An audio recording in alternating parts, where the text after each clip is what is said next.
Chapter 142. Yuanbao, what are you doing? A cold girl's voice suddenly rang out. Zhou Yuanbao looked up and laughed. She jumped up agilely. Her leg was no longer lame and her butt no longer hurt. She patted the snow off her butt and skipped away like a lively rabbit.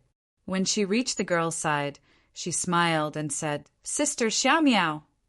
Sister Xiaomiao harumphed with a straight face. How dare you be so impudent in front of the Tianhe Palace? Be careful that the female officials don't see you and they'll flog you. Zhou Yuanbao playfully stuck out his tongue and ran over laughing. Sister Xiaomiao was called Shu Xiaomiao. She was the same age as Zhou Yuanbao, but her birthday was slightly older. The two of them had entered the palace in the same batch. Zhou Yuanbao served the current emperor's favorite concubine, concubinda, while Shu Xiaomiao was a palace made in the Empress Dowager's palace. Their status was worlds apart, and Yuanbao was very obedient in front of her. Once Zhou Yuanbao left, a sweet smile appeared on Shu Xiaomiao's face. She slowly walked over to welcome Yangfan. Shu Xiaomiao was of Xianbei descent. Her ancestors were originally from the Xianbei Shu Luoyu clan. After the Xianbei Tuoba clan fell, the Shu Luoyu clan stayed in the Central Plains and changed their surname to Shu. Shu Xiaomiao no longer had many of the characteristics of the Hu bloodline. However, compared to most of the girls in Luoyang, her facial features were more distinct. Her eyes were slightly deeper, and her nose was like a cone. It made her look even more beautiful. Shu Xiaomiao was carrying a wooden shovel. It looked like she had come out to sweep the snow. She smiled as she walked to Yangfan's side and asked, Second brother, did you come back from your duty? Yangfan smiled and replied, Yes, I just finished my duty. I'm just about to go back. Shu Xiaomiao's voice had a tinge of innocence as she said, Second brother, look, it's snowing so heavily. I'm young and weak. When will I be able to finish sweeping such a large area? Second brother, you're the best. Why don't I help second brother carry the halberd and second brother help me clear the snow? How about that? All right. Yangfan hesitated for a moment before agreeing. He did not want to stand guard in the imperial palace for the rest of his life. His goal was to get close to Shangguanwaner. Unfortunately, although Shangguanwaner was only a person waiting for an imperial edict by the empress side, she was already equivalent to the number 2 person in the imperial palace. Yangfan had no chance to see her. He did not even know where she usually worked or where she stayed at night. The more friends he made, the more opportunities he would have to find out more news from the palace. With this goal in mind, Yangfan liked to be kind to others. Seeing that Yangfan had agreed, Shu Xiaomiao immediately said excitedly, Second brother is really a good person. Come, I'll give you the shovel. Oh, this halberd is so heavy and cold. Shu Xiaomiao first used her hands to hold it, then hurriedly rolled up her sleeves and wrapped them around the halberd. This still felt cold, so she simply hugged the halberd in her arms and looked at Yangfan with a smile. Yangfan swung the wooden shovel to clear the snow. Although he looked lean, he had great strength. The waves of snow tumbled and were quickly swept to one side by him, piling up against the palace wall. In a short while, a large area had been cleared. Hee, second brother is really capable. Second brother is so amazing. Look at how tired second brother is. Xiao Miao will wipe your sweat for you. Shu Xiao Miao dragged the halberd and followed behind Yangfan, praising him without any hesitation. She even took out a fragrant handkerchief from her sleeve and rushed to wipe Yangfan's sweat. Although the snow was quite thick, there was not a single drop of sweat on Yangfan's forehead. This made Yangfan not know whether to laugh or cry. Different from Zhou Yuanbao's deliberate teasing, Shu Xiaomiao really liked this handsome and adorable sentry soldier. This little girl had matured a little earlier, but her liking was just a hazy good impression of a girl, and there was still an element of teasing in it. A cough. A clear cough suddenly came from the intersection. Shu Xiaomiao turned to look and hurriedly hid the handkerchief, calling timidly, "Sister Xiaoman!" The girl, standing prettily at the intersection, was Xiemuwen. Xiemuwen stood at the intersection with her hands behind her back. She wore a short-sleeved, short-fronted hibiscus fur coat, a begonia-colored 8-piece satin skirt, with 3 to 4 inches of white fox fur peeking out from the sleeves and collar, and a pair of deerskin boots. She was already elegant and refined, and with this fitting outfit, she looked even more like a fairy. Seeing that Xie Xiaoman was staring at her, Shu Xiaomiao hurriedly returned the halberd to Yang Fan, took back the wooden shovel, smiled at Xie Xiaoman, and began to shovel the snow hard. Yang Fan looked on with interest and laughed heartily. He slapped the halberd, brushed the snow off its tip, and put it on his shoulder. He said to Shu Xiaomiao, "Miss Xiaomiao, I'm going back." "Oh." Shu Xiaomiao raised her head and wanted to say something, but seeing that Xie Xiaoman was still watching, she quickly lowered her head again. Xie Xiaoman snorted and turned to leave. When Yang Fan reached the intersection and turned to the side, he saw Xie Xiaoman standing there with her hands behind her back. When she saw him coming, she shouted coldly, "Stop!"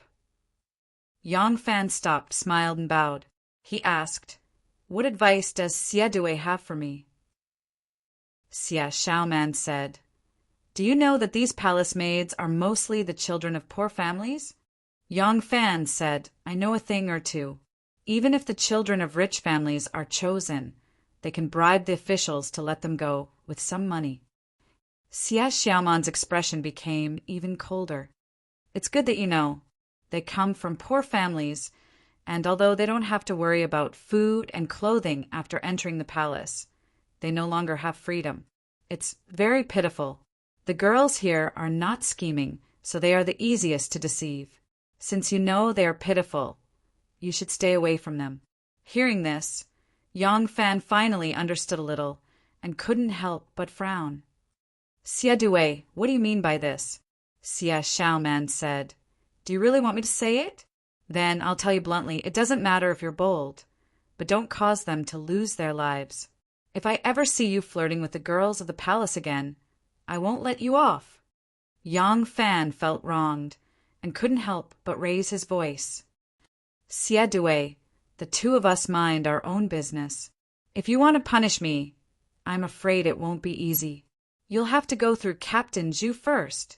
Captain Zhu's name was Zhu Bin, and he was the captain of the Jinwu Guards.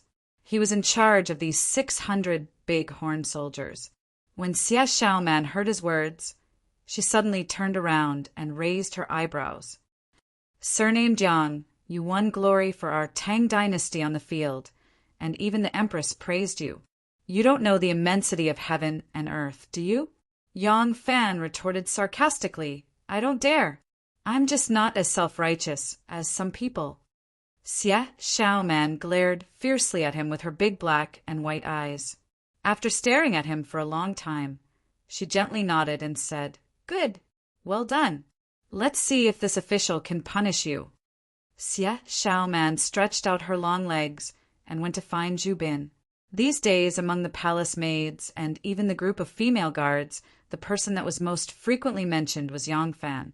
Even her good friend Gao Ing seemed to be infatuated with this man. Whenever they talked about him, she would be especially fascinated. How could a little girl like Shu Xiaomiao resist his seduction?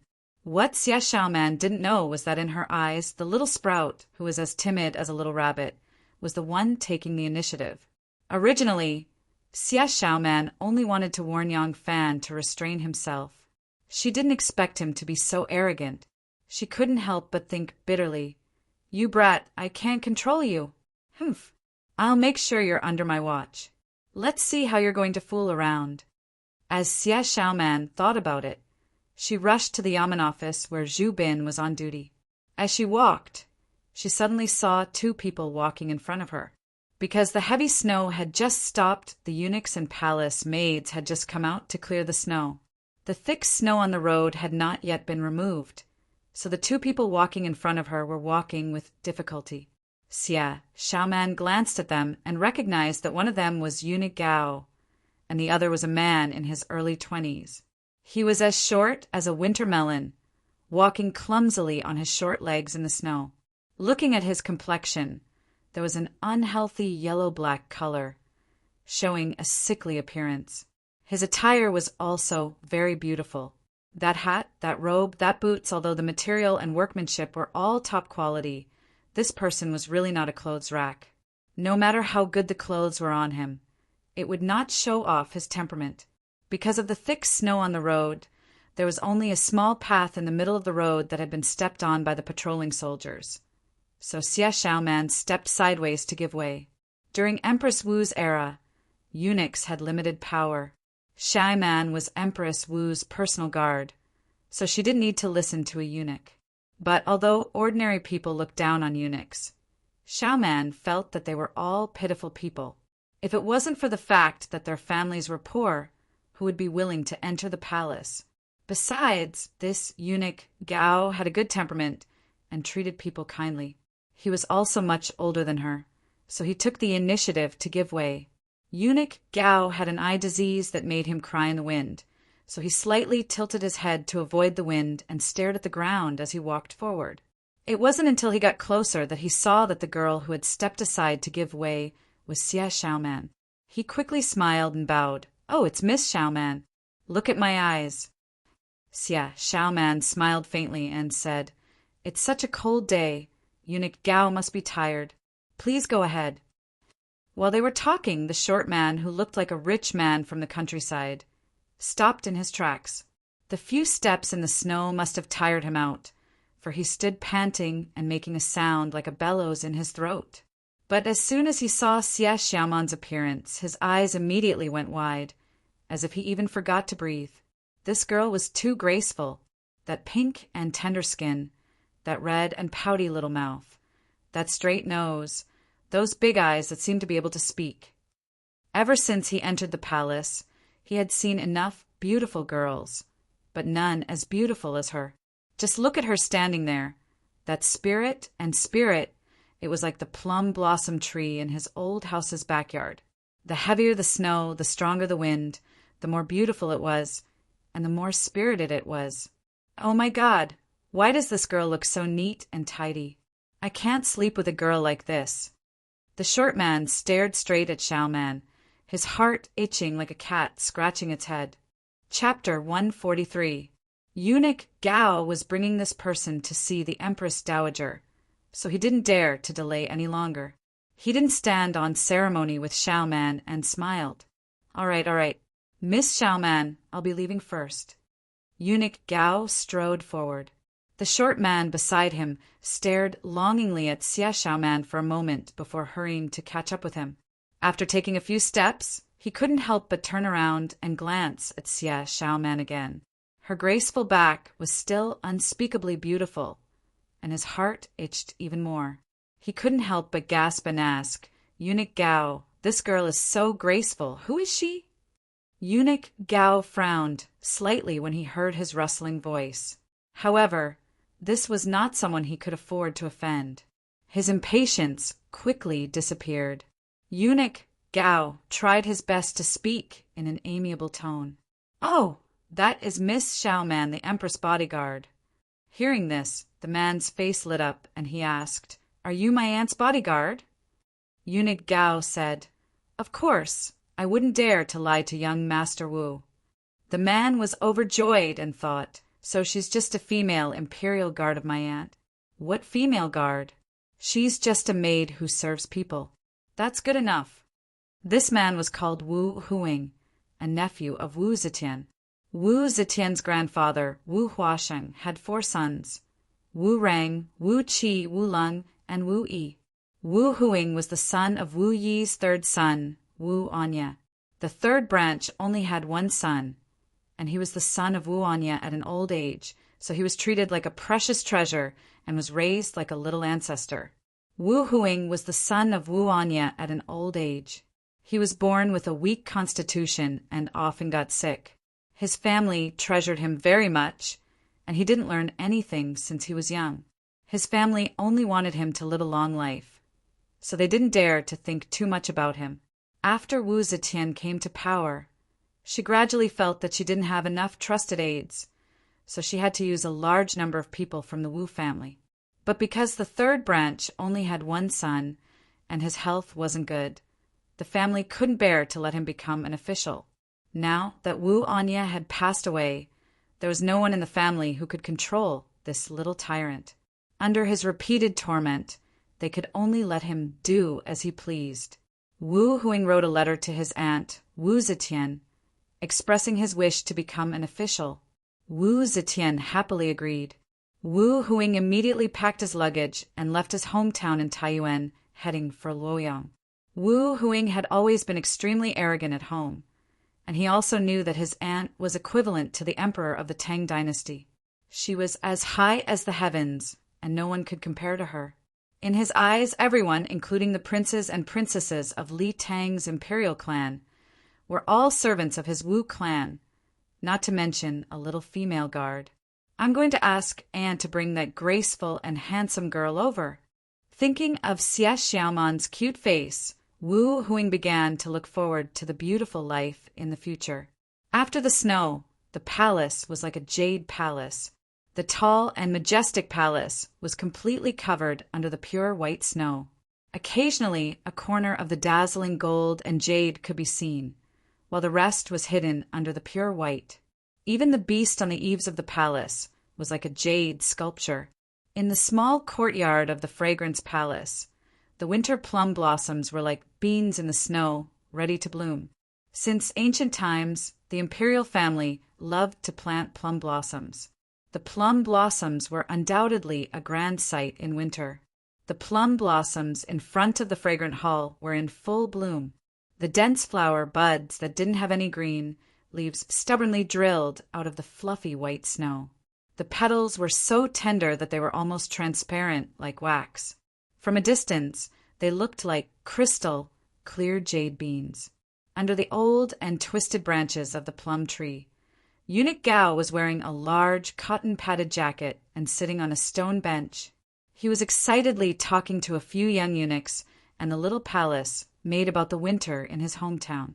Eunuch Gao was one of Su Machu's people, he said with a nostalgic tone. At that time, husband was only 9 years old. After the heavy snowfall, I went to the river with my older brother. The north was 10 times colder than here, and the river was frozen with a thick layer of ice. We used ice shards to pry them open and stones to smash a hole in the ice. Hey, the fat fish in the water were complaining that they didn't have enough air to breathe. Once the ice hole was smashed, the fat fish would rush to the surface of the water. It was very easy to catch them. Sometimes they would jump up on their own. We picked up a few fat fish and stewed them or roasted them when we got home. They were very fragrant. As he said this, Eunuch Gao licked his lips as if he was a little greedy. Yang Fan carried his halberd and stood on the side, listening with a smile. He was the imperial bodyguard of the fragrant palace. However, when it was winter, the Empress Dowager didn't come here, so he had nothing to do every day. The palace guards who guarded the door would go to the gatehouse to warm themselves. Yang Fan liked to hang out with these eunuchs and palace maids. If he wanted to know the whereabouts of Shanghai Wanner, the best way was to go through these palace maids. Brother Yang, did you catch fish like this when you were young? A little palace maid glanced at Yang Fan and said with a smile. It was easy to strike up a conversation with a beautiful woman, and it was also easy to strike up a conversation with a handsome young man, especially in this place where there were more Yin and less Yang. A few young maids immediately turned to Yang Fan and pretended to be in high spirits, leaving Eunuch Gao aside. Yang Fan smiled shyly and said, "No, I was very honest when I was young. I didn't dare to shave ice to catch fish." A palace maid covered her mouth and laughed. "Erlang doesn't tell the truth, but you are honest. Who would believe you?" That day I saw clearly how powerful Erlang was on the court, especially the last ball. The little palace maid became more and more excited as she spoke. Her little face was flushed, and she waved her hands and feet as she said, like this, like this, like this, a golden hook upside down, and then a spin in the air. She stood steadily, and then rushed forward, hugging Shangguan Daizhao. Eunuch Gao laughed and gave her a thumbs up, saying that's right. That kick was amazing, and everyone who saw it cheered. Hubby was there too, and he saw it clearly. A little palace maid said with a smile, Erlang is the first man to touch Shangguan Daizhao's body. Does Shangguan Daizhao smell good? Yang Fan touched his nose and smiled shyly, saying, Look at what you're saying. At that time, I was sweating all over, so how could I smell good? Besides, my nose isn't that good.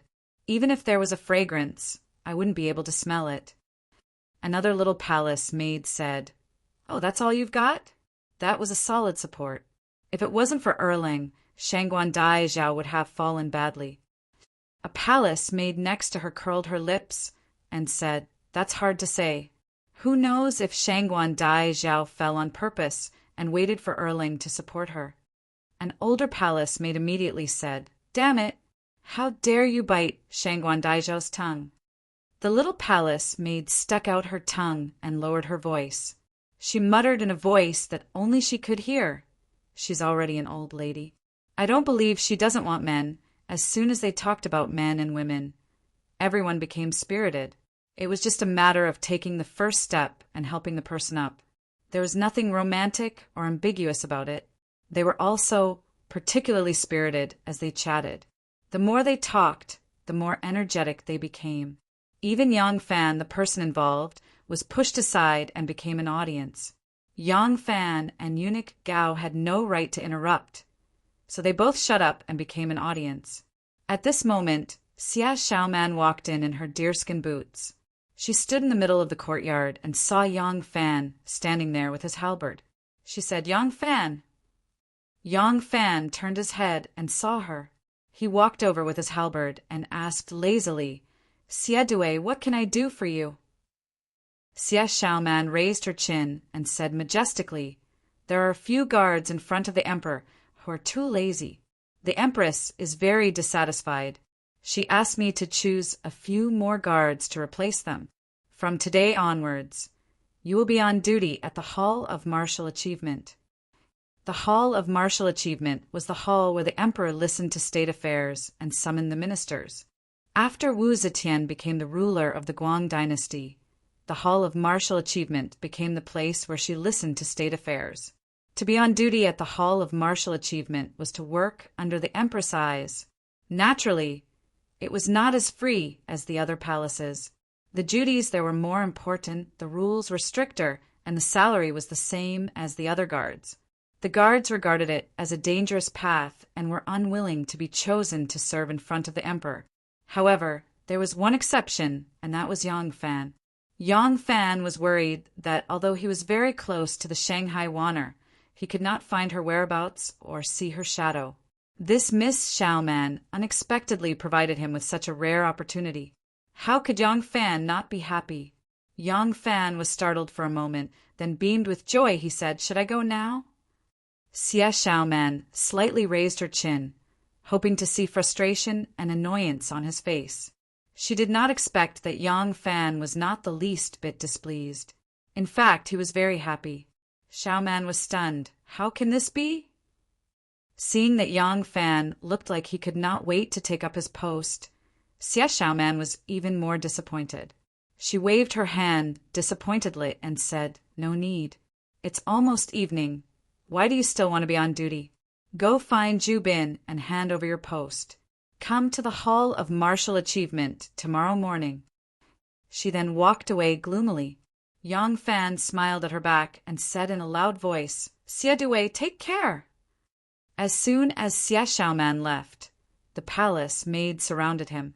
One of them said reluctantly, Erlang is going to be transferred to the Hall of Martial Achievement. It will not be easy for me to see you again. Some people felt it was unfair for him and said, How can you transfer Erlang to Wuqing Hall? How can he be as free as he is now when he's on duty there? Erlang is a hero of our Tang Empire. Who in the palace doesn't know you? Tell Commandant Zhu that you don't want to go to Wuqing Hall. Commandant Zhu will definitely give you face. Yang Fan smiled and said, What's there to be afraid of? I really don't have the chance to go to the battlefield to kill the enemy. I will go to the emperor and take on more tasks. That way, I will have a higher chance of promotion. I am still looking forward to being promoted to captain within 3 years." Immediately, another palace maid said quietly, "Second brother has great ambition. This is a good man. In the future, second brother will definitely achieve great things. I wonder which family's girl will have the good fortune to be my second sister-in-law in the future." Another palace maid laughed at her. "Oh, look at you sighing and sighing. My second sister-in-law. When did Erling become yours? Don't tell me you want to be your own second sister-in-law?" The palace maid was embarrassed and annoyed. She said, coquettishly, "What nonsense are you talking about? See if I don't tear your mouth." Chapter 144. The two palace maids giggled as they ran off one after the other. Yang Fan was somewhat embarrassed to hear this. After a while, it was time for him to be on duty. Yang Fan handed over his shift and went to the Imperial Guard office to hand in his duties. When Commandant Zhu saw Yang Fan, his expression was very unfriendly. The Imperial Army on duty and the eunuchs and palace maids were the two major groups that served the palace. Although these two groups were not at odds with each other, they were not at peace either.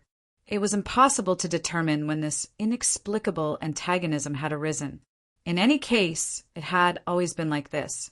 Perhaps it was because these two groups had a natural relationship of mutual supervision. However, Yang Fan was an anomaly. He was greatly liked by the eunuchs and palace maids and was willing to mingle with them. This point alone displeased Zhu Bin. At the same time, Yang Fan was also an extremely popular character in the Imperial Army. Everyone was polite when they saw him, and he even stole the limelight from Commandant Zhu. Now that he knew that this Yang Fan had offended the Empress Dowager's Plum Blossom Guard, Xie, he could use this opportunity to teach him a lesson. When Yang Fan arrived and handed over his duties, Zhu Bin sat behind the desk and said with a straight face, "The Empress Dowager lacks someone to order around. Starting tomorrow, you will be transferred to Wuqing Hall to be on duty." Before Yang Fan respectfully handed over his duties, he smiled and said, "Yes, this lowly official understands." Zhu Bin sat cross-legged on the heated Kong and knocked on the desk a few times. In a low voice, he said, "Be more serious. How can you continue to smile so cheekily in front of the Empress Dowager?" Yang Fan's smile disappeared.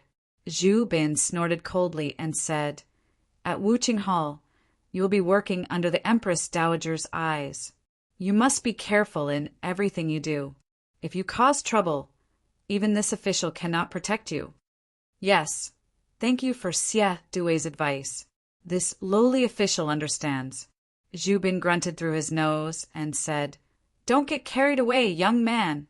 Among our Tang Dynasty generals, not one of them became an official because they were good at bowing or playing the ball well.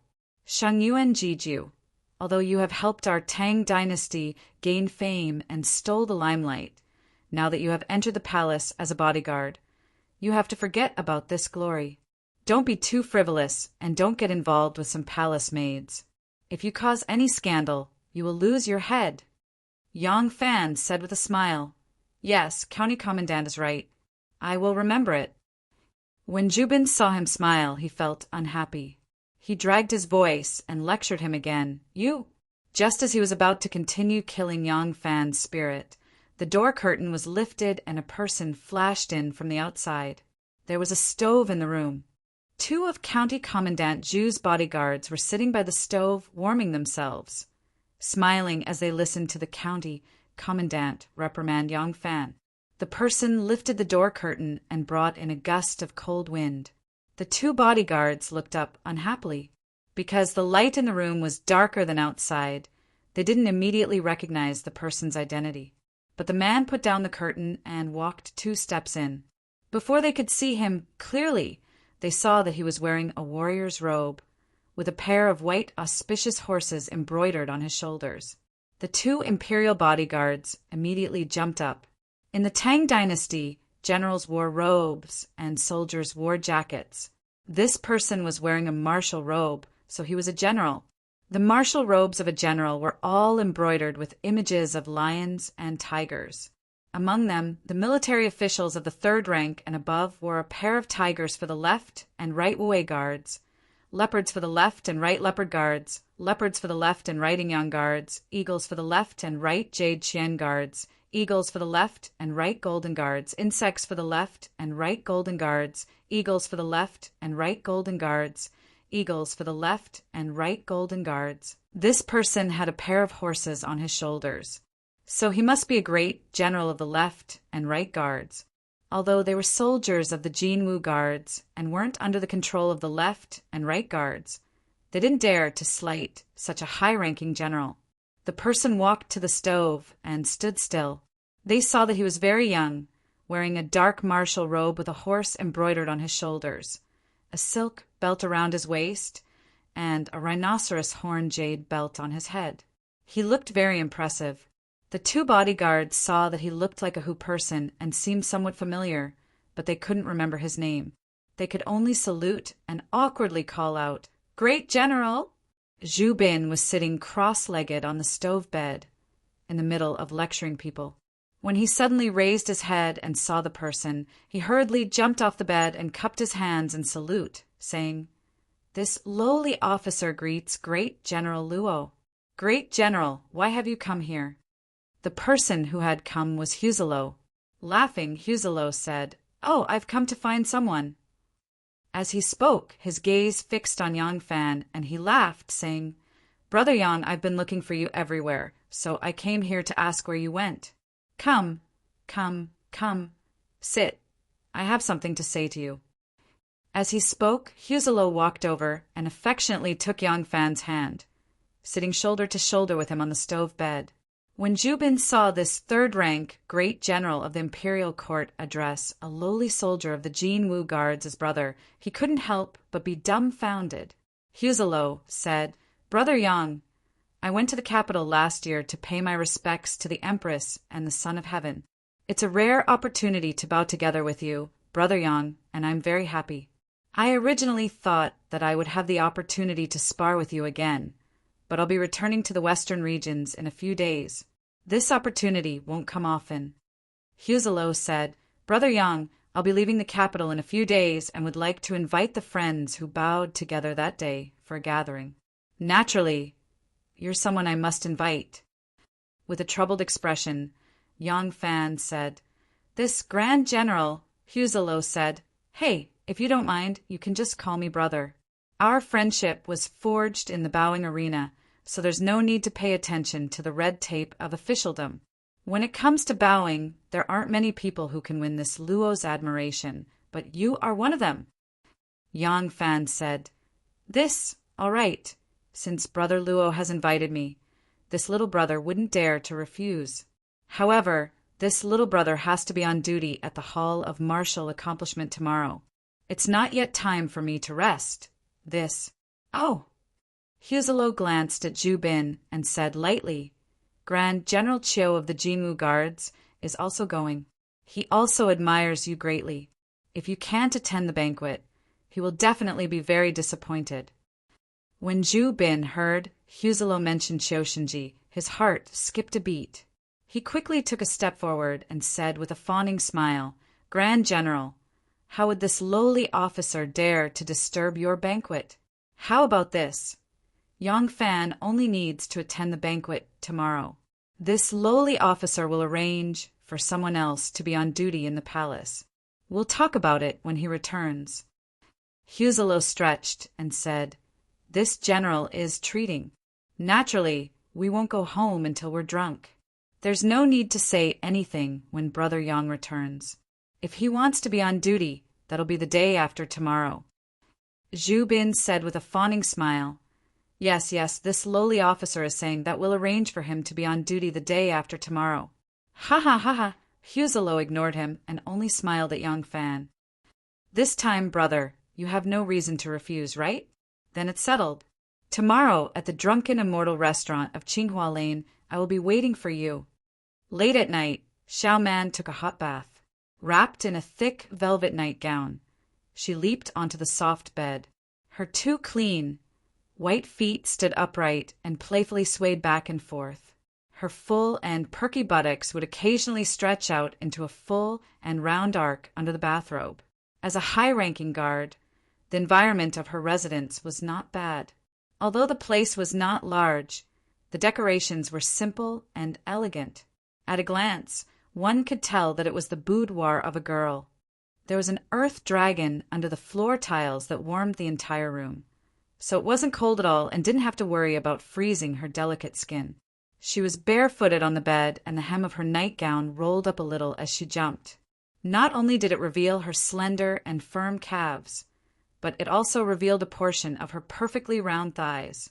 The temperature of the water when she bathed was very high, causing her skin to turn a captivating red. Xiao Man's upper body was very narrow, and her waist was also very thin. But because of years of practicing martial arts, her slender waist, which didn't have any excess fat at all, quickly bulged into a full and round shape. Her buttocks and thighs were very firm, a bit like a mature woman's. However, they weren't soft and supple like a mature woman. Her muscles were very firm and flexible. Xiao Man leaned over and opened the cabinet door of the dressing table beside the bed. She took out a small box and put it next to the pillow. She then moved the lamp closer and carefully opened the box. She took out a few treasures from inside and began to fiddle with them. In the light green velvet box, there was a butterfly resting quietly. The color of the butterfly was already very old, and its wings were somewhat damaged. When she was young, although Xiao Man was very careful, she didn't know how to protect it from moisture, sun, or insects, so this butterfly was inevitably damaged. It wasn't until later, when she entered the palace, that she asked the imperial doctor about the correct way to preserve it. This young girl already owned a house in Luoyang, a few shops, and a lot of wealth. But her most precious thing was still this box. It was still this butterfly specimen. There were also a few butterfly hairpins in the box.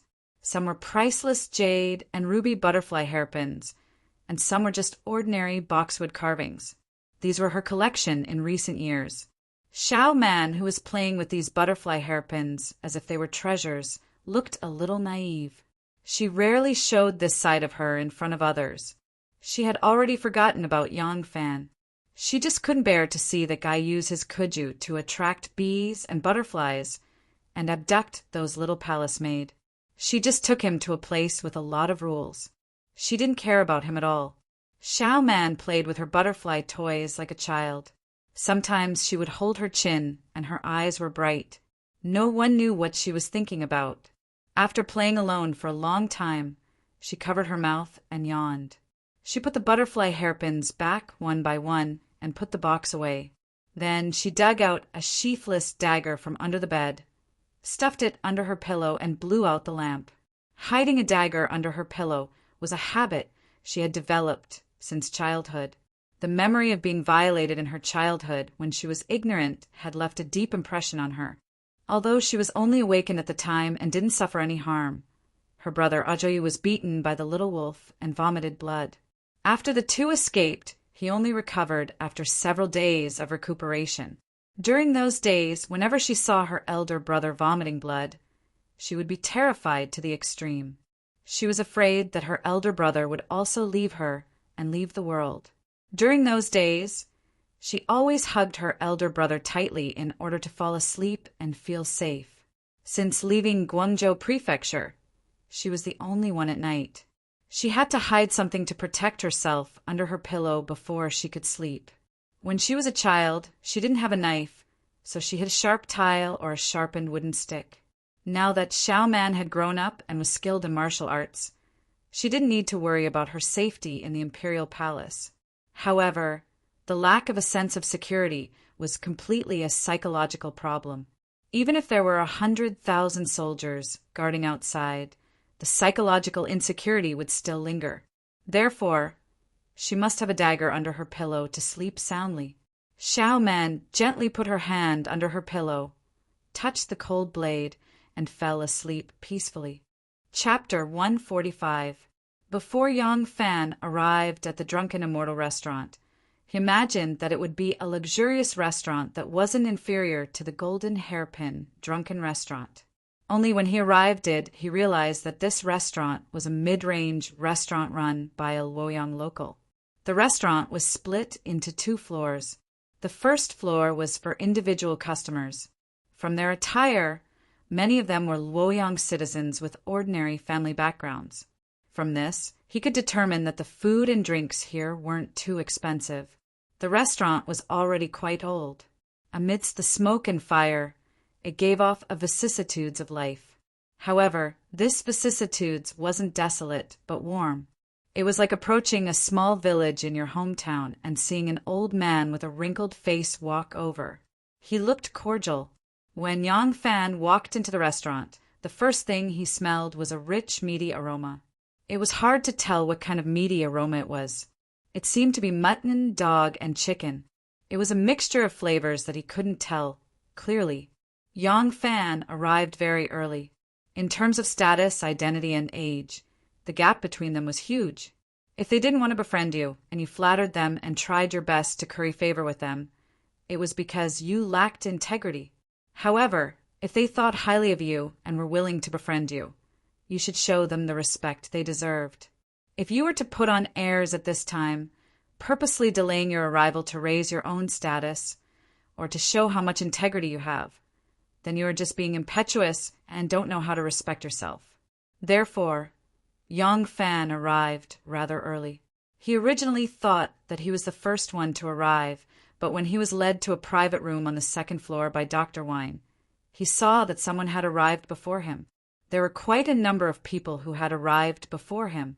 Chu Kuanga, Wang Tongjiao, Wei Yong, Li Dayan, Lu Yan, and Gao Chu were all there. As the host, Huzello was naturally there as well. They were sitting there chatting and laughing loudly. When they saw Yang Fan arrive, they immediately stood up and warmly welcomed him. Chu Kuanga and Yang Fan hadn't seen each other for some time. The moment they saw him, they were overjoyed. They came up to him and gave him a bear hug. Following that, Wei Yong, Li Dayan, and Gao Chu came up to him as well. They held his arm, chatted, and greeted him. Huzello smiled and said, "We were just talking about you when you arrived. Come on, sit down and have a cup of cheese to moisten your throat." "Haha, we were just talking about your superb skills. What a pity. I'm about to leave Luoyang soon. Otherwise, I really want to pick a few people and form 2 evenly matched teams. Let's have a good fight." Wang Tongjia laughed and said, "Why does General feel regretful? Next year in the Shangyuan, General will come to Luojing again. It won't be too late for us to compete again. At that time, we will fight side by side against the Tubo Empire." He couldn't ask Princess Taiping to take action again, could he? "Hey, you're so shameful that you can kill us strong men. What are they talking about? Why is it so lively?" With this voice, Qiu Shinji appeared. Upon hearing the voice, everyone looked towards the door and saw Xuana, Li Zhan, Yi Huli, and Di Guangyuan accompanying the great general of the Jinwu Guards, Qiu Shinji walking in. Qiu Shinji walked into the room and slowly examined the furnishings in the room with narrowed eyes. With a face full of nostalgia, he said, "I remember back when Emperor Taizong was promoting the Bao striking competition, the first Bao striking competition of the Shangyuan was held. At that time, I was in the prime of my life. From then on, the Imperial Army's Bao striking competition would be held here as usual. After so many years, I am already old, but this restaurant has not changed at all." Everyone went forward to greet him. Huzello said, "Great General Qiu is not old at all. On the field 2 days ago, General was still as spirited as ever, leaving us juniors in the dust." When Yang Fan saw Qiu Shinji appear, a strange feeling welled up in his heart. This was not the first time he had come into contact with this person. The 2 of them should have been fighting to the death the moment they met. But the reality was that, besides the first brief confrontation, the 2 of them had always been drinking at the same table or fighting side by side. Such enemies were truly rare. Seeing that everyone had come forward to greet him, Yang Fan quickly composed himself and went forward to greet him. "Greetings, great general! Shinji laughed and said, "Are you used to working in the palace?" Yang Fan hurriedly replied, "I am indebted to great generals concern. I am still used to everything." Shinji said, "Mem, there are many rules in the palace. You have just entered the Imperial Army, so there are many rules that you are not very familiar with before being transferred to lead the army. You must be even more cautious in everything you do. But seeing how quick-witted you are, as long as you are careful, there will be no problems." Yang Fan respectfully said, "This one will remember Great General's teachings." Huzalo smiled and said, "Great General Chiu, please take a seat. Today's drinking should be enjoyed to the fullest. As for official business, I hope that Great General Chiu can discuss it with Brother Yang later. Please do not take up our time together." Everyone chatted and laughed as they sat down. Huzelo and Shinji were both great generals. One was the great general of the right guard, and the other was the great general of the left guard. However, Shinji was older, so he was pushed to the seat of honor. Shinji, however, sat down on the seat of honor on the left. He said with a smile, "Sit, all of you sit. Don't push it around. I cannot sit in the seat of honor." "Haha, Great General Luo, you cannot sit either, because there is still an important guest who has not arrived." Everyone was startled. Even Huzelo, who was hosting the banquet today, was startled. He asked curiously, "Great General Chiu, the people I invited are all here. Who else is not here?" As soon as he finished speaking, a slightly magnetic female voice sounded at the door. "Since today is a gathering of comrades from the military field, why did General Luo not invite me?" Everyone turned to look at the door. They saw a person standing in front of the private room. She had just taken off the fur coat of the black fox and handed it to a strong woman who was as strong as a man. She turned around and looked at them with a smile. This person wore a jade-colored turban on her head. She wore an asbestos-embroidered robe with a leather belt around her waist. Her attire made her look like a handsome and elegant young man. However, her phoenix eyes and eyebrows, as well as a pair of slightly plump but sexy red lips, clearly indicated that she was a woman. Everyone was shocked and stood up. Shinji said with a smile, "When I received General Luo's invitation, I thought of your highness. That day, we defeated Tufan and made our Tang dynasty proud. Your highness has great merit. How can we not invite your highness to today's banquet? I made the decision without your permission. General Luo, please don't blame me." Huzelo hurriedly said, "Not at all, not at all. It was my thoughtlessness. Please forgive me, your highness. Your highness, please take a seat of honor." Everyone was like stars surrounding the moon. They invited Princess Taiping to take a seat of honor before they took their seats. Huzelo sat on the right of Princess Taiping. He rubbed his hands and said, "The food and wine of this drunken immortal restaurant are delicious. It's just that the dishes are not exquisite enough. I really didn't expect your highness to come today. So, if General Chiu doesn't want to keep us guessing, we should change to a more elegant restaurant." Princess Taiping smiled and said, "No problem. If we talk about food and wine, I'm tired of eating all kinds of delicacies. I heard that this restaurant specializes in Muyang Emo Hu. It's famous far and wide. You Imperial Guards gather here every year, so the dishes here must have their own uniqueness." Shinji nodded and said, "The dishes here are indeed delicious, but there are many big eaters in my army. Only big fish and meat will suit their taste. I hope it will suit your highness's taste."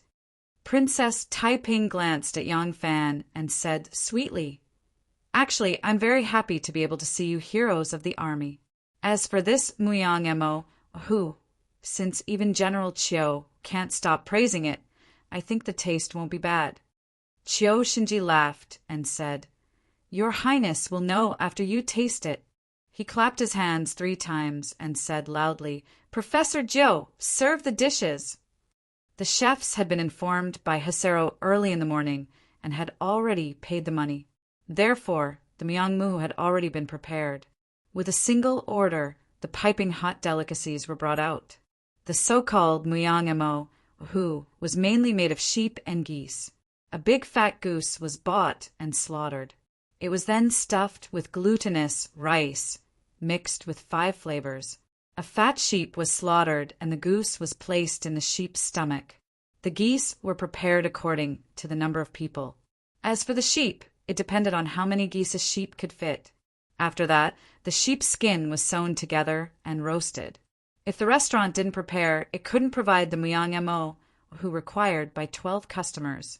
After all, not everyone who came to the restaurant could afford to eat this signature dish.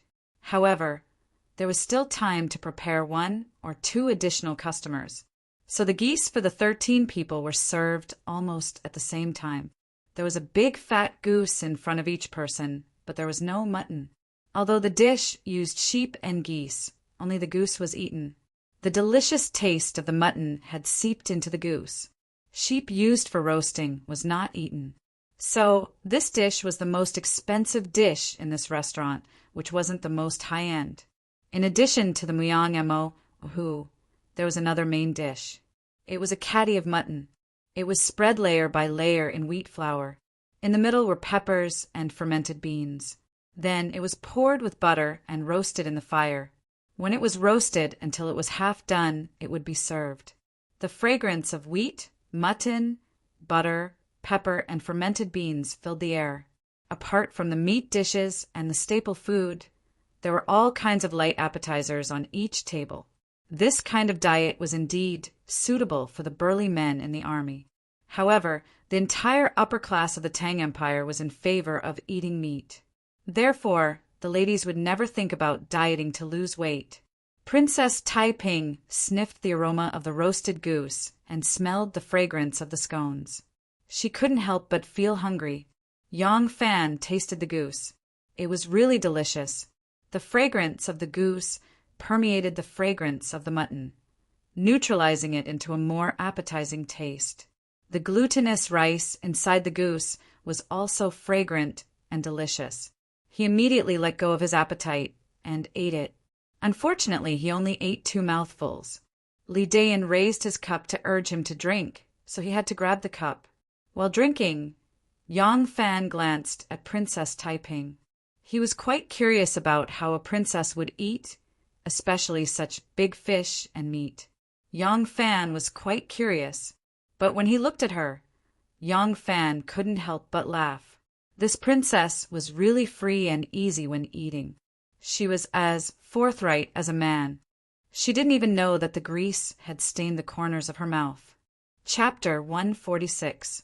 In this banquet, large bowls of wine and large pieces of meat were eaten to one's heart's content. After 3 rounds of wine and 5 dishes, Yang Fan had just clinked his cup with 2 kwangas and was happily gnawing on a goose leg when Princess Taiping suddenly called out, "Yang Fan!" Yang Fan quickly turned his head. There was still a piece of meat hanging on the corner of his mouth. Princess Taiping could not help but laugh out loud. Yang Fan noticed it and quickly grabbed a towel to wipe his mouth. Princess Taiping used her handkerchief to lightly touch the corner of her mouth and asked with a faint smile, "In the past, I invited you to my residence to shoot bows. You said that you like freedom and do not want to be tied down by others. Now that you have entered the Imperial Army, the rules are even stricter, especially when you are on duty in the palace. Are you used to it?" Yang Fan said, "Your Highness, joining the army is completely different from shooting bows." Yang Fan is a young man, of course. He also hopes that one day he will be successful and have a wife and a son.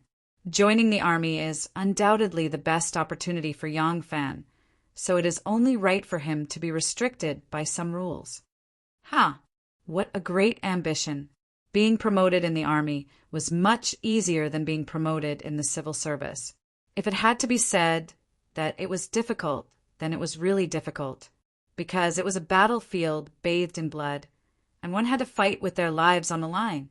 To be able to have a wife and a son, you must have 100 military achievements. Yang Fan, your ambition is not small. Yang Fan said, this is just something that came out of my mouth. Actually, such an achievement is beyond Yang Fan's imagination. In the future, if Yang Fan can have half of the achievements of the generals here, accumulate merits, and become a brigade commander, I will be satisfied. Chiu Shinji laughed and said, that's right. If you follow the prescribed order and work hard, in my opinion, even if everything goes smoothly, you will only be able to become a brigade commander for the rest of your life. Chiu Shinji raised his weedy eyebrows and said with a murderous look, a man should be ruthless. Business and benevolence cannot coexist. To carry a 3-foot sword and make great achievements, you have to go to the battlefield and kill people. Yang Fan, I admire you very much. If you have this intention, I will send you to the battlefield to make contributions if there is a chance in the future. Princess Taiping was shocked. Making contributions on the battlefield? That was quite lively. A general success was built on thousands of dead bodies. Once on the battlefield, thousands of soldiers and thousands of soldiers were killed, even if they wanted to. Even if they wanted to, they would not be able to protect them. Princess Taiping rolled her eyes at Chiu Shinji. She quickly changed the topic and said to Yang Fan, the weather is getting warmer. Last time, you showed off your might in Kuju, and this empress is not convinced. When the time comes, this empress will have to compete with you a few more times, and let this empress have a taste of your skills. Just as Yang Fan was about to answer, a shout came from next door. Dee, how dare you bully me? The partition of this restaurant was made of mud and yellow mud, and the two sides were sandwiched with wooden walls. It was not like those places with screens, so the sound shielding effect was very good. If one did not speak very loudly, one would not be able to hear it. This person's angry roar could be heard clearly. It could be seen just how angry and loud this person was. If it was just such a fierce roar, everyone would have ignored it. Unexpectedly, along with this roar, a muffled sound came from the wall. It seemed as if something had hit the wall. It even hit the roof, and dust fell down. Princess Taiping, who was sitting at the head of the table, looked at the dust floating towards the wine glasses and frowned slightly. I will go and have a look. Gao Chu and Lu Yan, who were sitting near the door, rushed out. The others also wanted to stand up, but Princess Taiping said lightly, forget it. There are rude people everywhere. Just ignore them.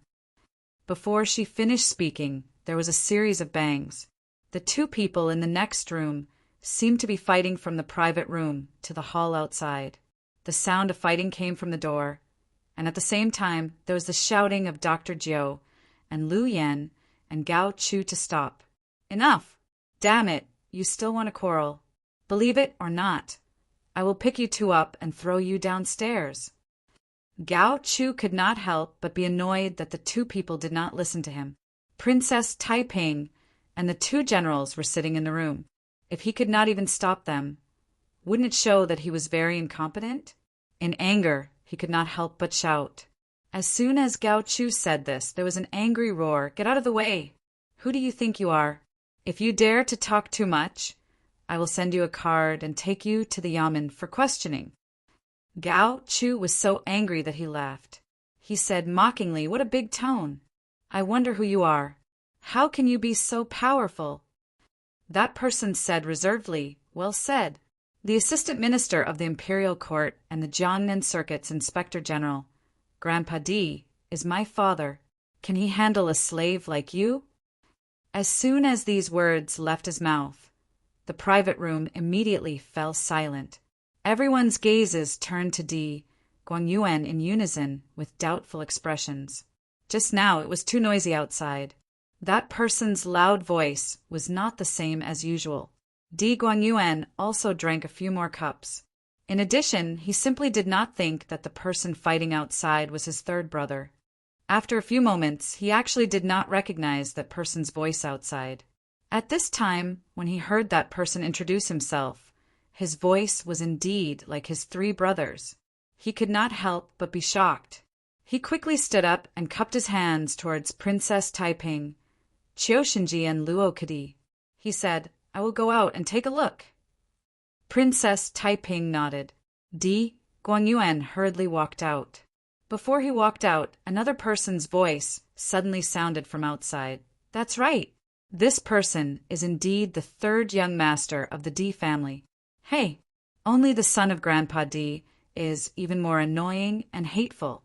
Di Guangzhou, if you do not give me an explanation for today's matter, I will go to Jiangnan to seek justice from your father." Di Guangzhou said angrily, "This is outrageous. This is between you and me. What is the reason for you to look for my father?"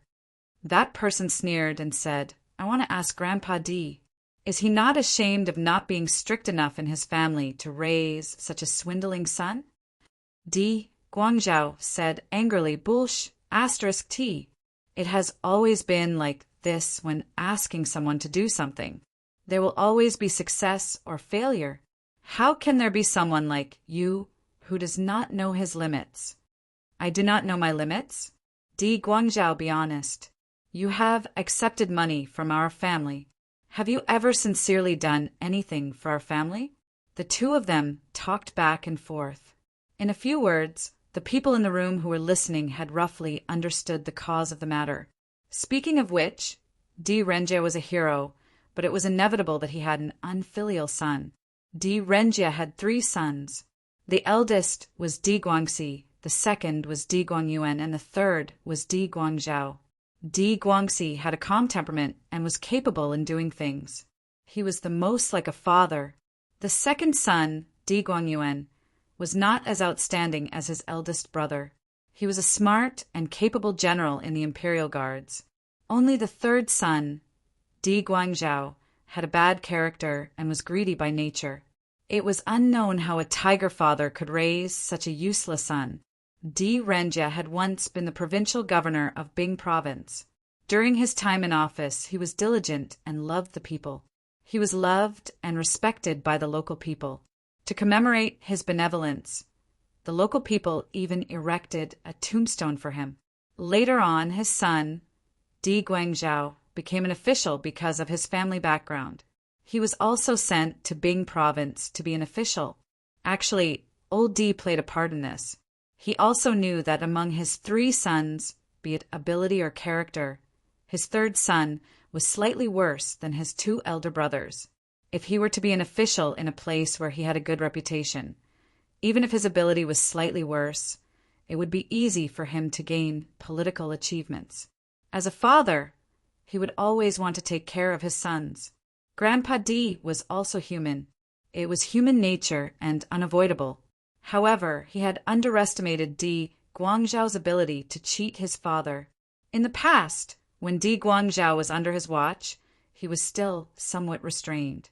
However, the moment he arrived in Bing province, he immediately bullied the people, embezzled and extorted bribes, creating a foul atmosphere in Bing province. In a rage, the local people even smashed the tombstone they erected for Di Renjie. When Di Renjie heard of his son's evil deeds in Bing province, he was furious and personally wrote a letter of impeachment. As a result, Di Guangzhou was removed from his position and was currently unemployed at home. When Di Renjie was in the capital, he was still a little more obedient. Now that Di Renjie was in Jiangnan, he caused trouble again. This trouble was actually related to the case of Xiao Qiangjin. Xiao Qiangjin was captured by the imperial court when he was fleeing north to the Turks.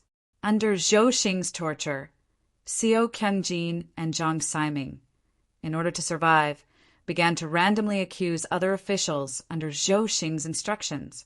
A magistrate from Huainan province, Chuzhou province, Tang Xiong, was also arrested and thrown into prison.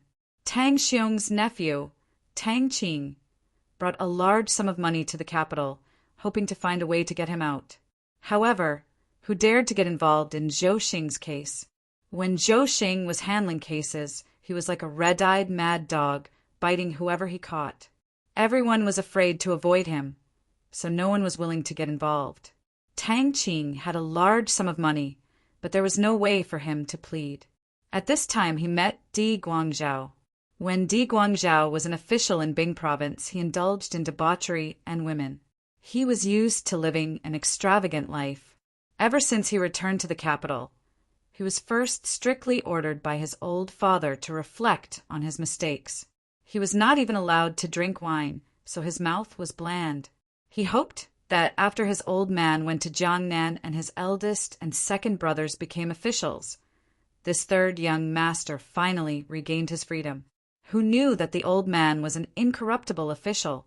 His family's monthly allowance was very limited, so they could not afford his extravagant lifestyle. Coincidentally, he heard that Tang Qing had no way to plead, so Di Guangzhou took charge of this matter. Di Guangzhou's calculations were not bad.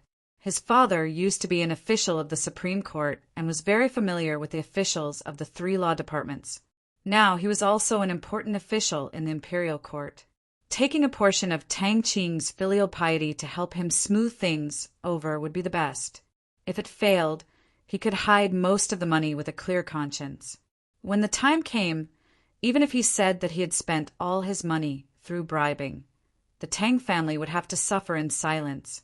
Who knew that Tang Qing was in the prime of his youth and had a fiery temper?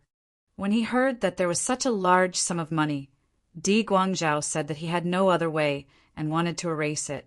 How could he let it go? The two of them could not come to an agreement and started fighting during the banquet. What was worse was that this scene was seen by many people, making Di Guangzhou lose face. When Di Guangyuan left, Tang Qing was grabbing Di Guangzhou's collar and loudly complaining. Di Guangyuan saw his brother's fierce expression and knew that what Tang Qing said was not far from the truth. Di Guangyuan was so angry that he rushed forward and slapped Tang Qing's face, causing Di Guangzhou to see stars. Di Guangzhou was furious. He covered his face and shouted, "Which bastard!" When he saw that it was his second brother, he could not help but embarrassedly say, "Second brother?" Chapter 147. Di Guangyuan was trembling with anger, but this was not the time to argue with his brother. Di Guangyuan pulled Tang Qing to the side and quietly asked about the situation. He comforted him. "Brother Tang, I am the second son of the Di family. Don't be anxious. How about this? You go back first and come to my house tomorrow morning. We will discuss in detail. My Di family will take responsibility for any losses." Tang Qing saw that he was sincere and said, "All right. Since you said so, I will go to your house tomorrow and listen to the news." Tang Qing glared at Di Guangzhou with disgust and turned to go downstairs. Di Guangzhou came up to him and said, "Second brother." Di Guangyuan suppressed the anger in his heart and said in a calm voice, "Wait for me here. There are a few nobles in the private room. I will go and inform them, and we will go home together." Di Guangyuan hurriedly entered the private room and did not dare to raise his head.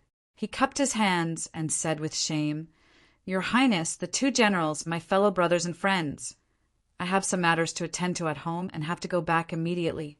Today's matter is really too impolite, really too impolite." Before he finished speaking, he thought of how unfilial his third brother was, how he ruined the family's reputation and humiliated his father's illustrious name. Moreover, it was seen by so many people. In less than a day, the news would spread all over Luoyang. He suddenly burst into tears. Princess Taiping smiled and said softly, "As the saying goes, the dragon has 9 sons. Each one is different. You are you, he is him, and Grandpa Di is Grandpa Di. You have to think about this clearly." Di Guangyuan quickly wiped his tears and said gratefully, "Your Highness's priceless advice. Guangyuan will remember it. I will take my leave first." Di Guangyuan bowed to everyone again and hurriedly left. When he came out of the private room, Di Guangzhou had already disappeared without a trace. Di Guangyuan was so angry that his lungs were about to explode. However, he could not vent his anger here, so he could only suppress his anger and hurriedly left. The banquet was already halfway done, but with Di Guangzhou's interference, the entire banquet was covered in dust, so it could not continue. Everyone felt sorry for Di Renjian and Di Guangyuan, and hastily ended the banquet. Chiyo Shinji stood up and said, "All of you return to your places. I invited the princess here, so I will escort her back to the residence." Of course, no one would compete with him for this job. They bid farewell to Huzalo and left. Princess Taiping also put on her light fur coat and left the restaurant with Chiyo Shinji. She boarded her own carriage. Chiyo Shinji mounted a war horse and escorted by a few soldiers. As the carriage passed two crossroads, Princess Taiping suddenly pulled the curtains and peeked out. Chiyo Shinji, who was riding on the horse, seemed to sense something. He turned his head and met the princess's eyes. Princess Taiping gently nodded. Chiyo Shinji immediately turned over and dismounted from the horse. Then he strode up to the car, opened the back door, and got into the carriage. There were not many pedestrians on the street, and there were a large number of servants from the princess mansion and the general mansion around. Chiyo Shinji's movements were extremely agile. The carriages were still moving forward, and no one noticed him.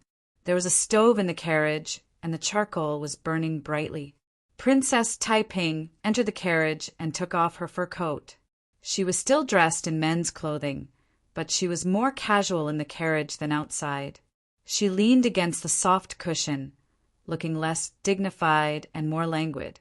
Although she was dressed in men's clothing, when she sat there, her breasts were protruding, her waist was slender, her jade-like smile, and her lovely and charming appearance. No one would see her as a man.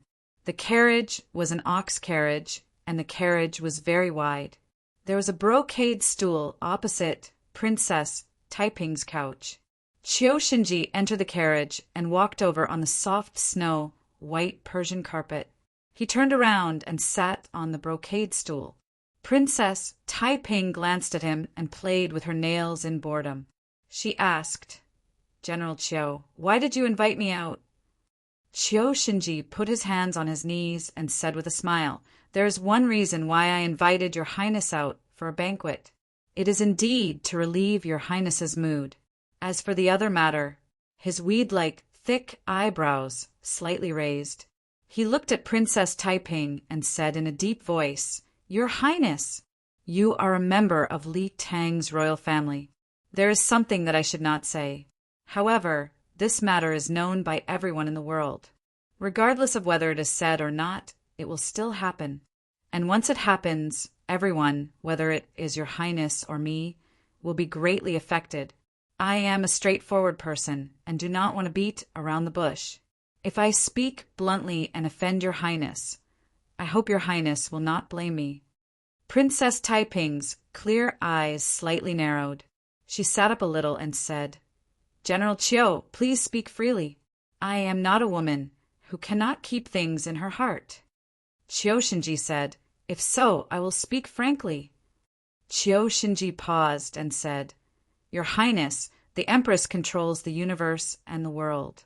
Now it seems that ascending to the throne is inevitable. Your highness, do you think so?" Although Wu Zetian's intention was known by everyone, no one dared to break it. Chiyo Shinji not only broke it, but also in front of the princess of the Tang dynasty. The atmosphere in the carriage suddenly became cold. Princess Taiping's body seemed to stiffen. Then she sat up a little straighter and stared at Chiyo Shinji. After a while, she slowly nodded. "Yes, in my opinion, Mother does have this intention. But so what? Taiping is only a woman." Chiyo Shinji laughed and said, "Your highness, do you think that I want you to bear the responsibility of supporting the country and protecting the national weapon of the Tang dynasty? No, no, no." Chiyo Shinji shook his head and slightly puffed out his chest. Chiyo Shinji is loyal to the empress. Heaven and earth can prove it. The empress wants to be the empress dowager of the Tang dynasty. Chiyo Shinji is a loyal subject of the Tang dynasty. The empress wants to change the world. Chiyo Shinji is a loyal subject of the empress. Princess Taiping's eyes flashed and asked, "Then, why did General Chiyo mention this to me?" Chiyo Shinji sighed and said, "Because the empress is already old." "Why?" "Then we have to think about it. Once the empress becomes the empress, who will the country belong to? Princess Taiping gently leaned back on the pillow and said lightly, Mother has 2 sons. Taiping has 2 elder brothers. Since ancient times, the country has always been passed on to their sons. If Mother becomes the empress, the crown prince will of course be Taiping's elder brother. Qiu Shinji smiled, but there has never been a female empress.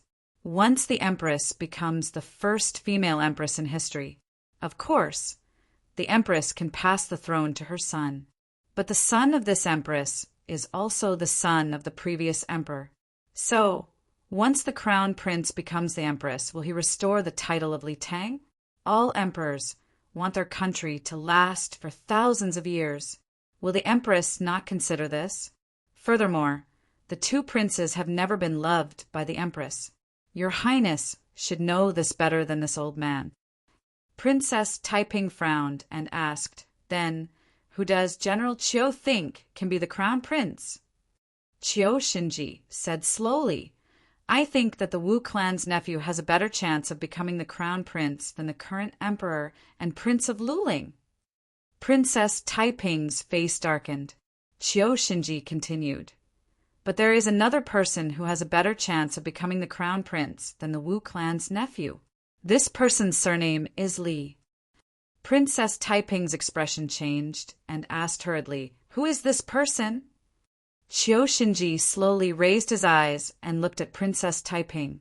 He said word by word, Of course, Your Highness. Princess Taiping was startled. She laughed involuntarily and said, Ridiculous. I am a woman. Qiu Shinji interrupted. Since there can be a female emperor, why can't there be a female crown prince? The carriage was silent, only the faint rumbling of the wheels, the hawkers' cries, and the occasional whinny of the war horses could be heard. The curtain swayed slightly. The carriage also swayed slightly. But Princess Taiping's clear face was like ice, without a trace of ripple. After a long time, she slowly said, My surname is also Li, as General Qiu said just now. Isn't Amu worried that I will restore the name of Li Tang? Qiu Shinji shook his head and said, Of course the Empress does not need to worry. Only when the world no longer belongs to the Tang dynasty can the princess become the emperor. If the princess wants to restore the Tang dynasty, how can she still have the throne? He stared at Princess Taiping and said, Even if your Highness wants to give up the throne, how can the court officials who abandoned the Tang dynasty to protect the Empress agree? With the Empress's wisdom, how can she not think of this? The Empress loves your Highness the most and often says that your Highness is the most like her. In this world, the Empress will come from the Tang dynasty, and your Highness is the princess of the Tang dynasty. If the princess of the Tang dynasty wants to be the new crown prince, both the new and old officials can accept it. As long as your Highness is willing to fight for it, no one can compete with you. Princess Taiping gently pursed her bright and beautiful lips and said slowly, I think I understand what General Qiu means. Qiu Shinji showed a satisfied smile and cupped his fists. I am willing to serve your Highness. Princess Taiping's pretty face darkened, and she said coldly, I have never wanted to be the crown prince, let alone the emperor. Qiu Shinji was startled, and his smile froze on his face. Princess Taiping's expression was stern, but there was a trace of sadness in her voice. General Qiu, I am the princess of the Tang dynasty. The Emperor Gaozong of the Tang dynasty is my father. It is my mother who wants to change the world. As their daughter, what can I do? What should I do? I can't do anything, and I don't want to do anything. Fortunately, I am a girl, and I don't need to ask for trouble by carrying this burden on my shoulders. I can stand aside with a clear conscience. Qiu Shinji said, Your Highness, as long as you nod, the crown prince position will be yours. Princess Taiping interrupted. Will you be happy if you have the whole world? I don't think so. In my opinion, it is enough for a girl to take care of her husband and children. I don't have a husband now, but I still have children. I am very happy to live like this. Qiu Shinji was so anxious that he kept rubbing his hands, and said again, "Your Highness." Princess Taiping's face was frosty, and she waved her sleeves and said in a deep voice, "I am already drunk. Just pretend that you said nothing today. General Chiu, please go back." Chapter 148. When Yang Fan returned to the palace, he went through the Black Tortoise Gate because the ushers lived in the western part of the city. Of course, if he went back from the West Gate, he would be the closest to the city, but he would have to go outside the city because the palace occupied more than half of the city to the northwest of the city. To the west of the palace was the Jia City, and outside of the Jia City was the city wall. At the Black Tortoise Gate, Yang Fan showed the fish talisman to the guards and entered the palace after checking it. There was an open space between the Grand Emblem Hall and the Liu Bei Hall. If he turned west, he would be able to go straight to the Jia City. Not long after Yang Fan went around the Grand Emblem Hall, he heard a series of coughs in front of him. At the same time, he heard a man's voice, "Monsieur, don't go, cough, cough, cough, don't go, cough, cough, cough." Yang Fan looked up and saw Xie Xiaoman quickly walking out from the corridor behind the Zhanguan Hall. She turned around and walked towards the Jia City, not even sparing him a glance. There was a man chasing after her. Yang Fan subconsciously dodged to the side of the road and hid behind a thick red pillar. Xie Xiaoman stopped, her delicate eyebrows tightly knitted together. She asked angrily, "Young Master Wu, I still have things to do. Why are you chasing after me?" The man chasing after her was Wu Huing. Wu Huing had entered the palace the day before yesterday to see Wu Zetian. Wu Zetian originally wanted to immediately arrange an official position for this nephew of hers. Her plan to replace Li Tang was progressing faster and faster. With an official from the Wu family in the palace, it would be easier for her. But as soon as Wu Huing smelled the fragrance of the dragon saliva in the hall, he couldn't stop coughing. Although he wanted to hold it back, he couldn't. Instead, he coughed even harder. When Wu Zetian heard his cough, it sounded like he was coughing his lungs out. She couldn't help but feel disappointed. How could a tuberculosis ghost like him be of great importance? With no other choice, Wu Zetian could only arrange for him to stay outside the imperial city. She ordered the imperial physicians to treat his body and wait for him to recover. However, Wu Huing couldn't sit still. It was true that his body was weak, but he ate all kinds of nutritious food every day, so his virtual fire was flourishing. As soon as he thought of the pretty girl he had met that day in the snow, this young master from a big house in the countryside felt his heart itch. The day before, when he saw his aunt, he couldn't immediately ask for a maid to serve him in bed. In addition, he was coughing so badly that he put the topic on hold.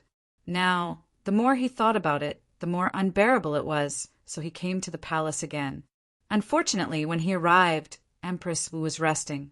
Yesterday, Empress Wu and Imperial Physician Shin had sex the night before. Although she took good care of herself, she was old and her energy was lacking. She attended court in the morning and read some memorials in the afternoon. She was really tired, so she took a nap in Zhanguan Palace Hall. Wu Huing thought that he and the Empress Dowager had the same surname Wu. Everyone in the palace was his Wu family servant, so he barged in. But how could the rules of the palace be the same as his Wu family's courtyard? When Shanghai Wan heard someone come in to report, she simply ordered, "Tell him to wait." Wu Huing had no choice but to wait outside. Wu Huing waited until the sun was setting in the west. Empress Wu was still sleeping soundly and hadn't woken up yet. Wu Huing was extremely bored. He wandered around the side halls, but there was really nothing to see. He was just about to leave the palace and go back to rest. Tomorrow he would look for his aunt and ask her to warm his bed. He didn't expect that Xie Xiaoman would come out of the palace just as she was about to finish her shift. As soon as Empress Wu saw her, she was wild with joy. She went over to strike up a conversation. She asked for her name and age. Xie Xiaoman knew that he was Empress Wu's nephew. At first, she replied politely, but when she saw him asking more and more questions, She felt disgusted and hurriedly took her leave. Wu Huing wasn't willing to let her go and chased after her. Wu Huing caught up with Xie Xiaoman. He was panting heavily with one hand on his waist. It seemed like he was having a hard time breathing. He hurriedly gasped for breath and said, "Miss Xie, don't go, I cough. This young master likes to talk to you." Xie Xiaoman gently wrinkled her eyebrows and indifferently said, "Young Master Wu, please conduct yourself with dignity. If there is nothing important, then I will take my leave." Wait, cough, cough, cough. Of course, I have something important to do." Wu Huing hurriedly stepped forward to block her way. He had just spoken half a sentence when he bowed his head and coughed uncontrollably. Xie Xiaoman was displeased. "Young master, what else do you want?" Wu Huing looked at the oval face in front of him. Her eyes were like lacquer, elegant and beautiful. Then there was her beautiful and tall figure. Her long and strong thighs were already higher than his belly button. If he could hold such a pair of slender and round thighs in his arms. Wu Huing's heart warmed. He blurted out, I want you to follow me." "Follow you?" Xie Xiaoman was a little surprised at first. Then she laughed. "How is that possible? The Empress Dowager's personal guards can't be randomly assigned to protect others." "Guard? No, no, no." Wu Huing shook his almost invisible short neck and laughed lewdly. "I mean, I want you to serve me, sleep with me, ha ha ha ha." Xie Xiaoman didn't expect Wu Huing to have such an idea. She didn't expect him to say such vulgar and disgusting words.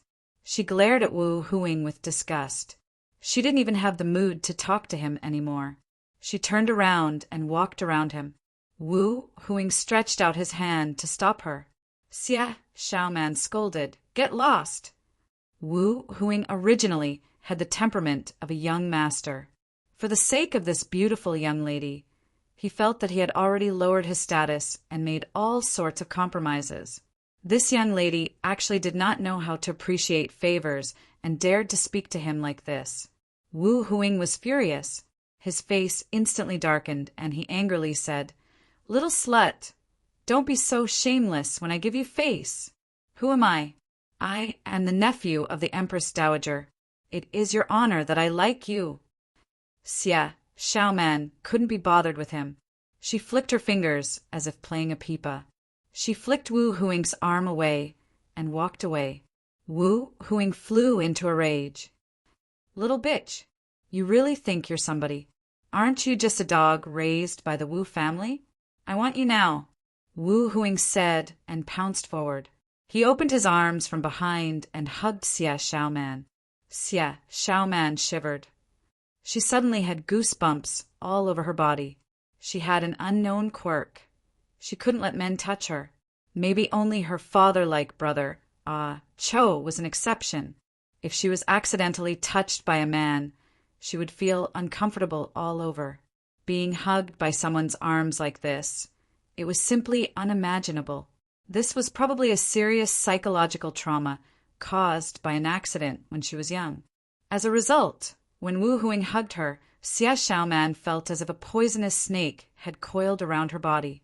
An inexplicable fear and anger made her involuntarily erupt. She struggled and shook off Wu Huing's dirty hands. Then she turned around and without thinking, she kicked him away. This Wu Huing was a sickly person. He coughed for half a day after taking 2 steps. Hugging her with all his strength, he used up all his strength.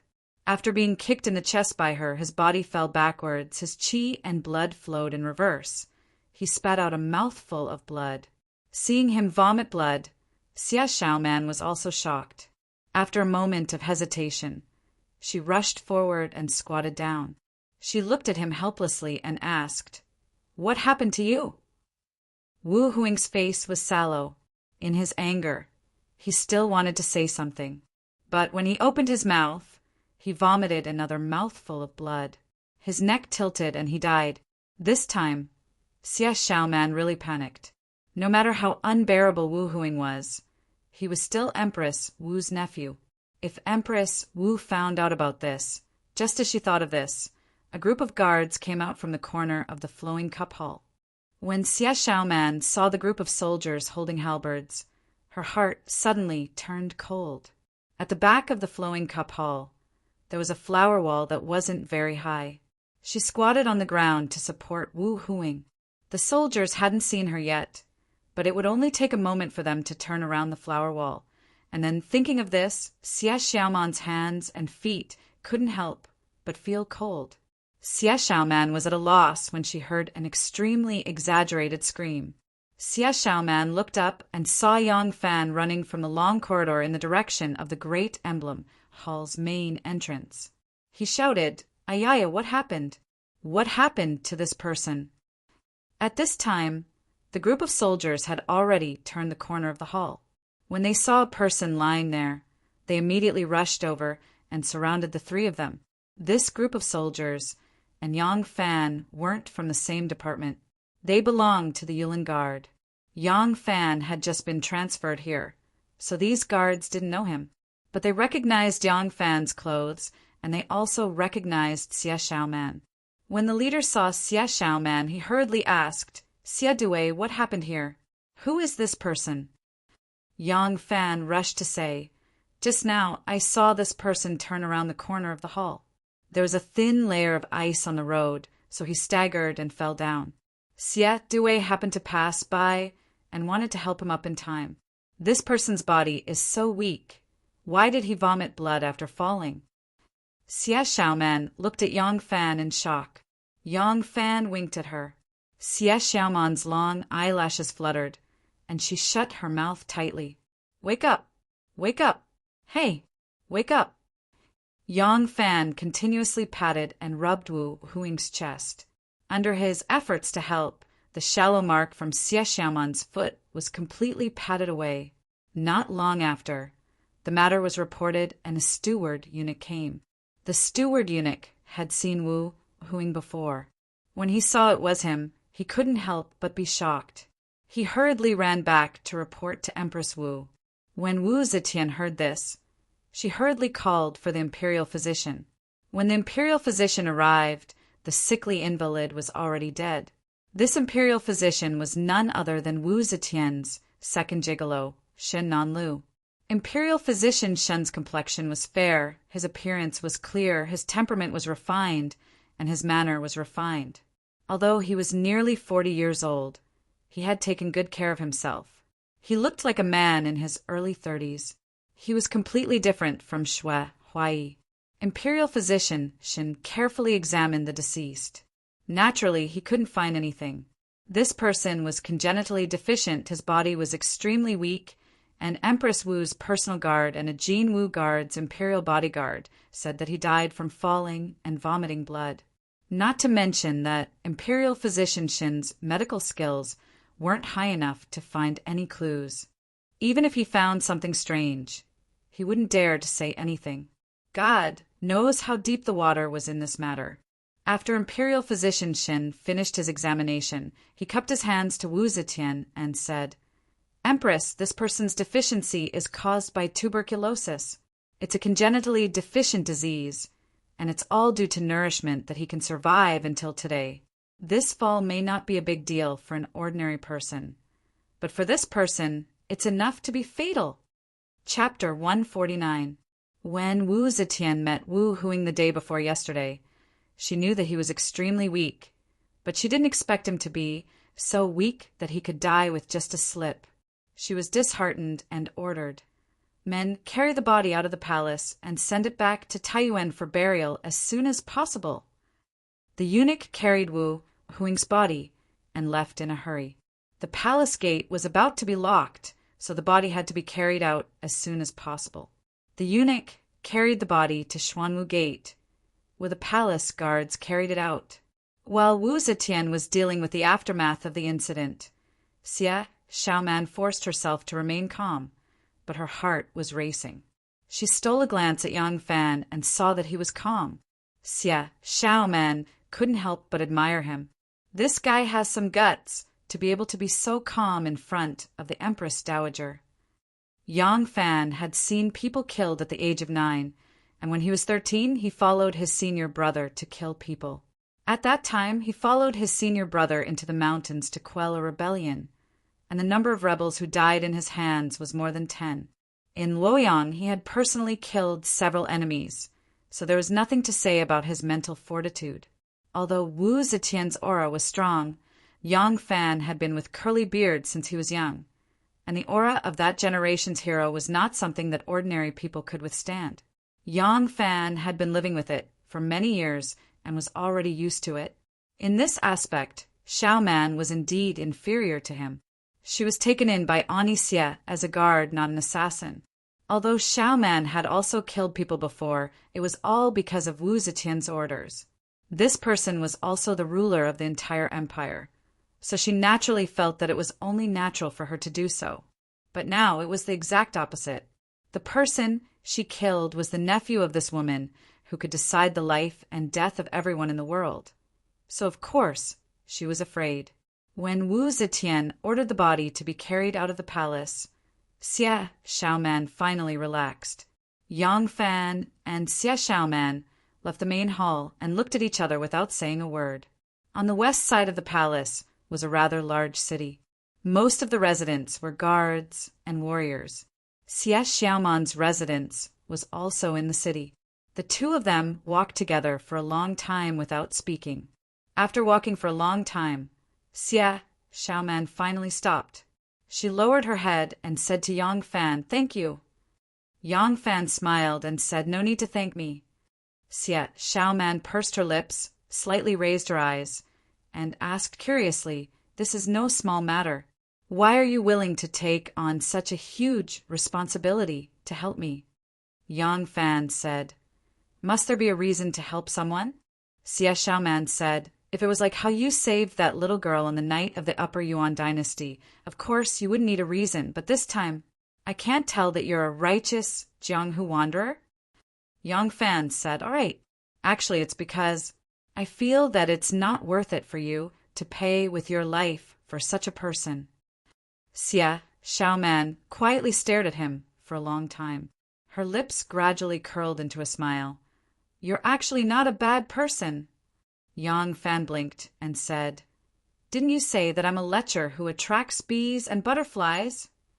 Xie Xiaoman blushed and said, "Actually, I also know that you're not that bad."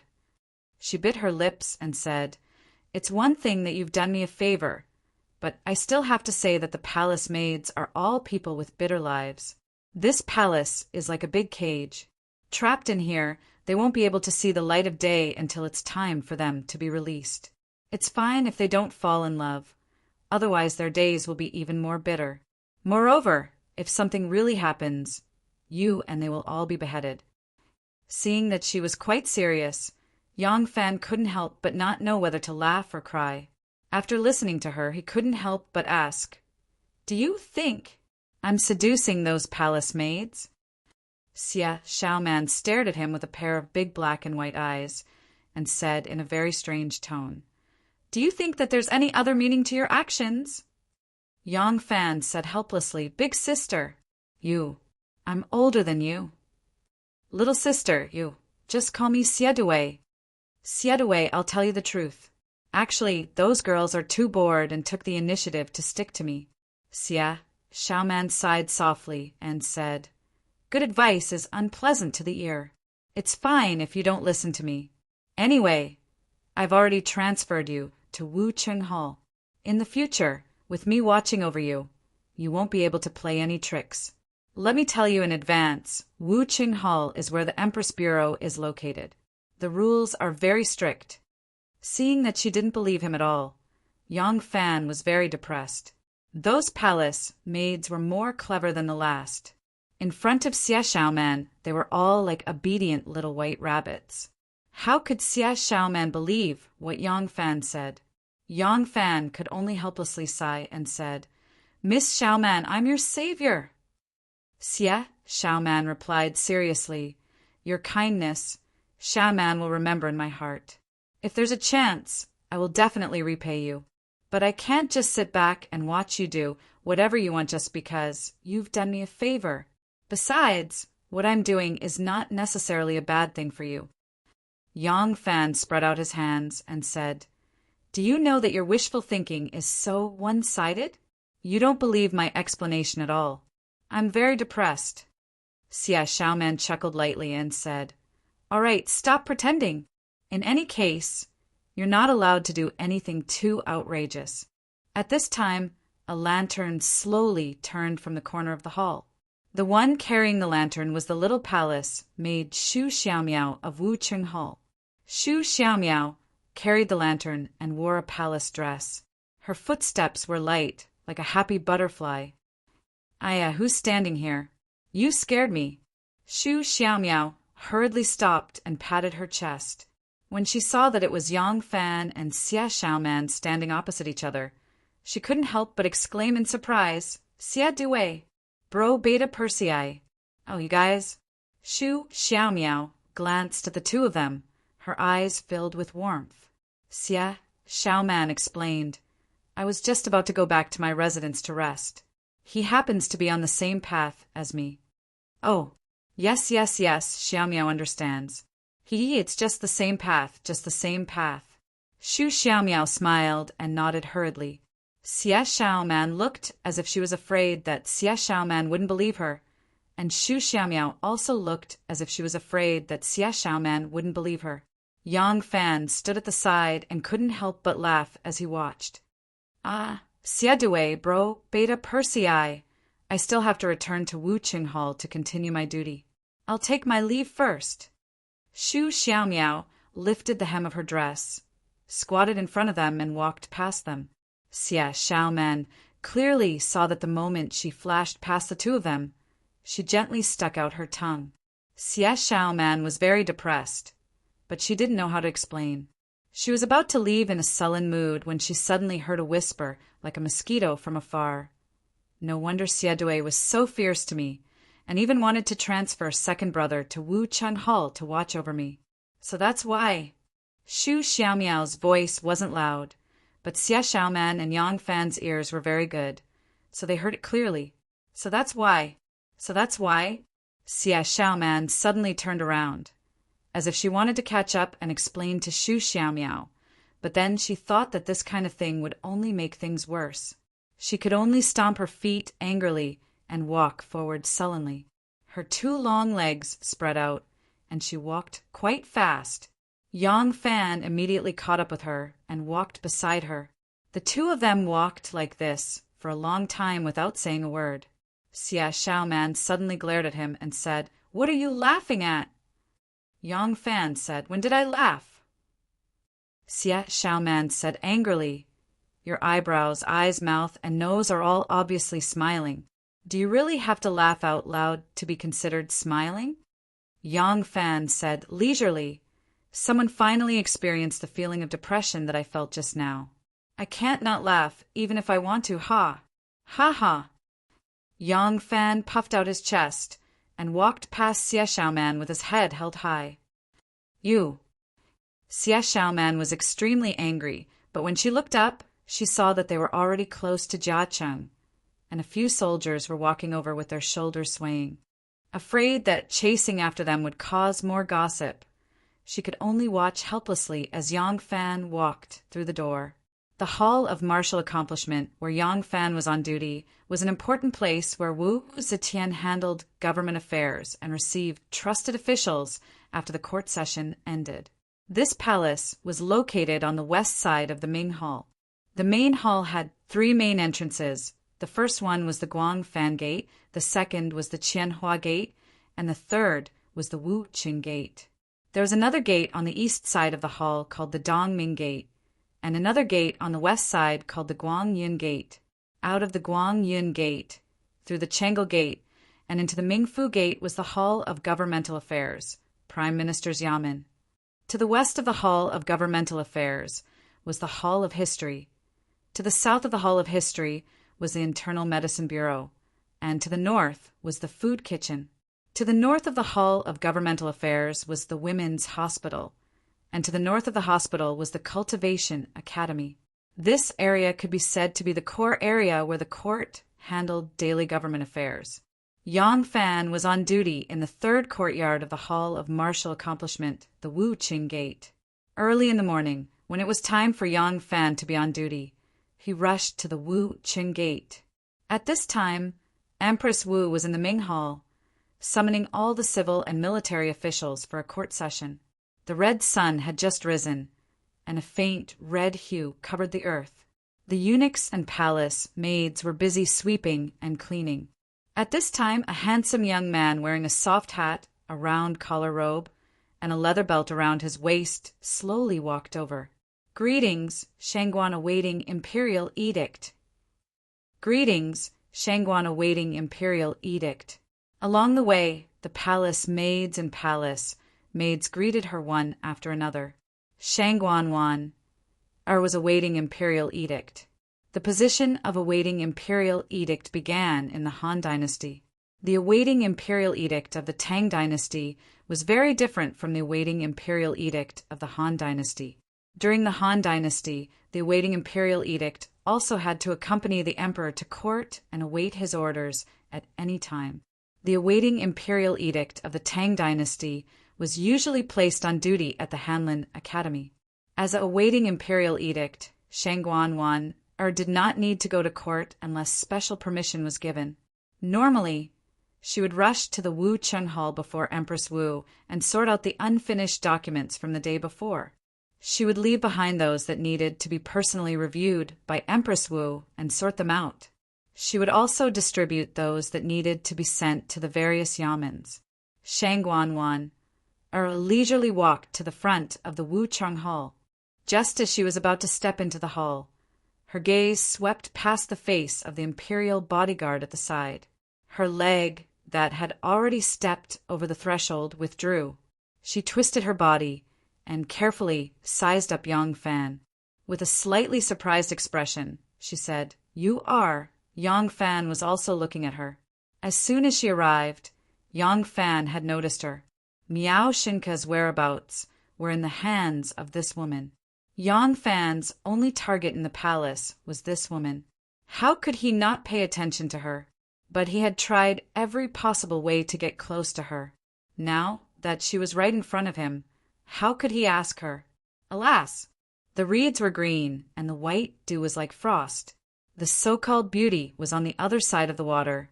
Following the stream, the road was obstructive and long.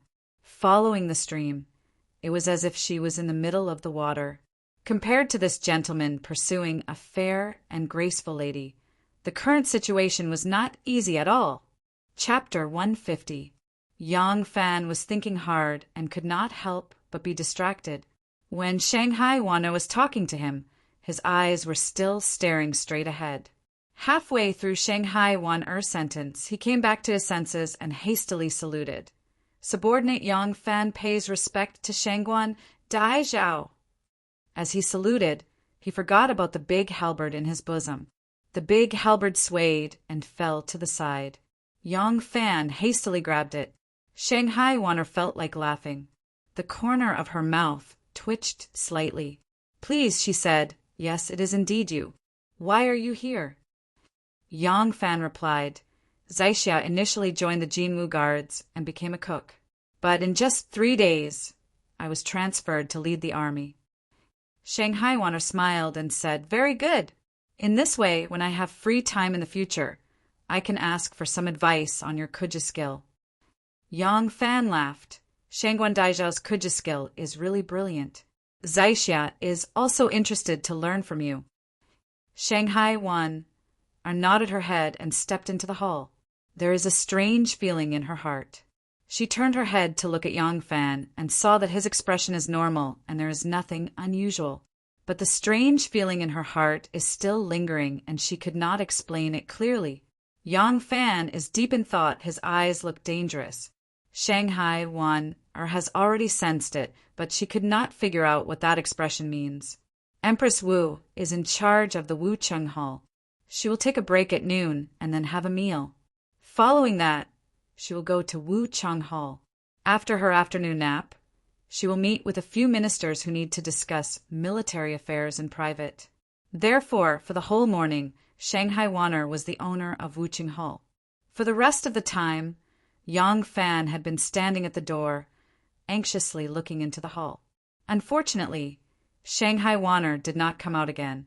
Even if she came out, unless she took the initiative to talk to him, he could not strike up a conversation. Seeing the only person who knew the truth right in front of him, Yang Fan could not do anything. That kind of feeling was really uncomfortable. Yang Fan stood there and let his imagination run wild. There will be a time when she leaves Wu Qing Hall, right? For example, passing the decree for Empress Wu. When she leaves, I will find a chance to follow her. No way. This is the Martial Achievement Hall. My range of activity is limited to the third courtyard. If she leaves and I follow her, I'll be discovered immediately. She has to go to the toilet, right? The toilet is on the west side of the side hall. On the left and right side are the residence of the eunuchs and palace maids. During the day, they have their own duties and are not around. That place has always been deserted. I can follow her and subdue her. She is a girl, and with a little intimidation, she will obediently confess. That won't do. I won't have enough time to change my clothes. If I only cover my face, there are only a few guards in front of the hall. It will be easy to find out who left and who didn't. Don't tell me after getting confession I have to kill her? Yang Fan stood there, his mind wandering. Suddenly he heard a woman's voice. Hey, what are you doing? Ah. Yang Fan came back to his senses. He saw Shanghai Wanner, who he had schemed against thousands of times, standing in front of him. She looked at him curiously. Yang Fan was startled. He stammered, I was thinking, what is the matter of waiting for the decree? The corner of Shanghai Wanner's mouth twitched. She held back her laughter and said, Come with me to the history library. Bring these files over. Behind Shanghai Wanner stood a little eunuch. He held a thick stack of files in his hands. It was high up to his chin. He swayed with great difficulty. Yang Fan hurriedly agreed. He took most of the files from the little eunuch's hands. Shanghai Wanner walked in front. Yang Fan and the little eunuch followed behind.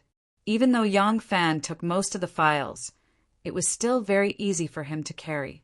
He spread his legs and walked leisurely. The little eunuch felt relaxed at first. However, with the weight of 10 caddies in his hands, he found it more and more strenuous and fell behind. Yang Fan stared at Shanghai Wanner's graceful back view. He couldn't help but think, this is really troublesome. She is the only person who knows the whereabouts of Miao Shinka. If I want to get information from her mouth, I'm afraid there is no other way but to use force. But what should I do after using force? Kill her? Not to mention that I can't do it. Even if I could, with her status, if something happens, would I be able to walk out of the palace? Yang Fan was thinking when Shanghai Wanner suddenly turned around.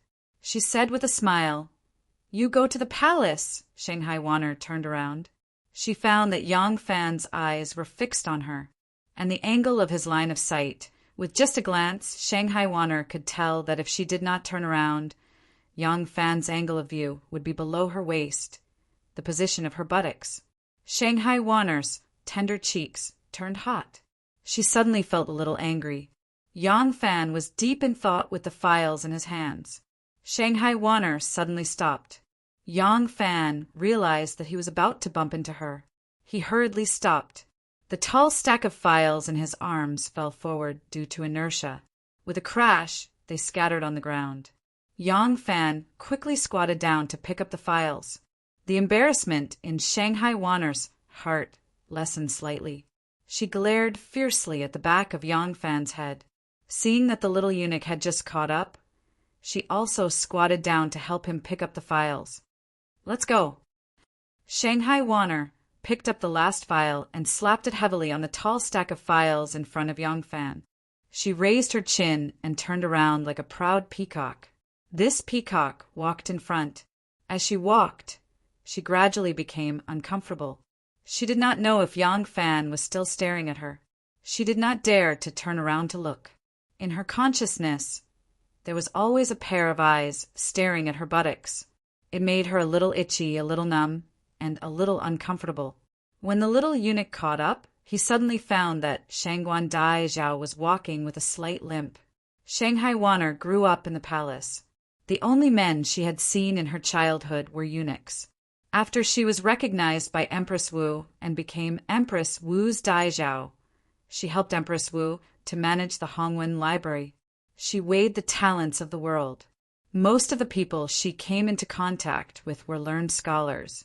Among them, there were very few young scholars. Most of them were old people in their 60s, even if there were young officials and scholars who dared to be rude to this Shangguan Dai Zhao. Therefore, she had never had the slightest experience like this. This Shangguan Dai Zhao had been exposed to poetry and literature since she was young. After serving Wu Zetian, she was proficient in documents and government management. But when it came to matters of love, she was a blank piece of paper. Women recruited from the common people knew more about love between men and women, but who dared to talk to her about these things? Therefore, this Shangguan Dai Zhao's experience in this area was even worse than a 12 or 13-year-old girl. Therefore, the life in the palace turned her into a shrewd and capable person who was able to strategize in the government and officialdom. But when it came to love, she was an ignorant young girl. Her IQ and EQ were deformed. She did not know how to deal with the situation in front of her. She knew that Empress Wu had a male pet. As the person by the Empress side, sometimes she even arranged for the Empress to sleep with her. But this did not mean that she knew much about love between men and women. She was a girl who had never had sex. Even if she knew what a husband and wife had to do when they slept on the same bed, it did not mean that she could still be calm when she was in the arms of a man. If a servant in the palace did something wrong, she knew how to deal with it. If a concubine in the palace had some problems, she could also deal with it appropriately. The officials in the court all had different backgrounds, and their influence was complicated. Even as the Empress, she had to consider all sorts of relationships when dealing with them. As the assistant of the Empress, she could deal with these problems with ease. If someone was disrespectful to her, of course she knew how to deal with it. But was Yang Fan being disrespectful to her? Was it disrespectful, or was it just disrespectful? He did not do anything, nor did he say anything. It could only be infatuation. Shanghai Wan-er's mind was in a mess. She did not know if she wanted to find a reason for Yang Fan to be guilty or to defend him. She suddenly thought of the strange look in Yang Fan's eyes when she first saw Yang Fan in the morning. No wonder I felt that there was something wrong with him. Suddenly, she thought of Yang Fan's strong hug on the court. Her mind was in a mess. Her delicate palms were so nervous that they were sweating.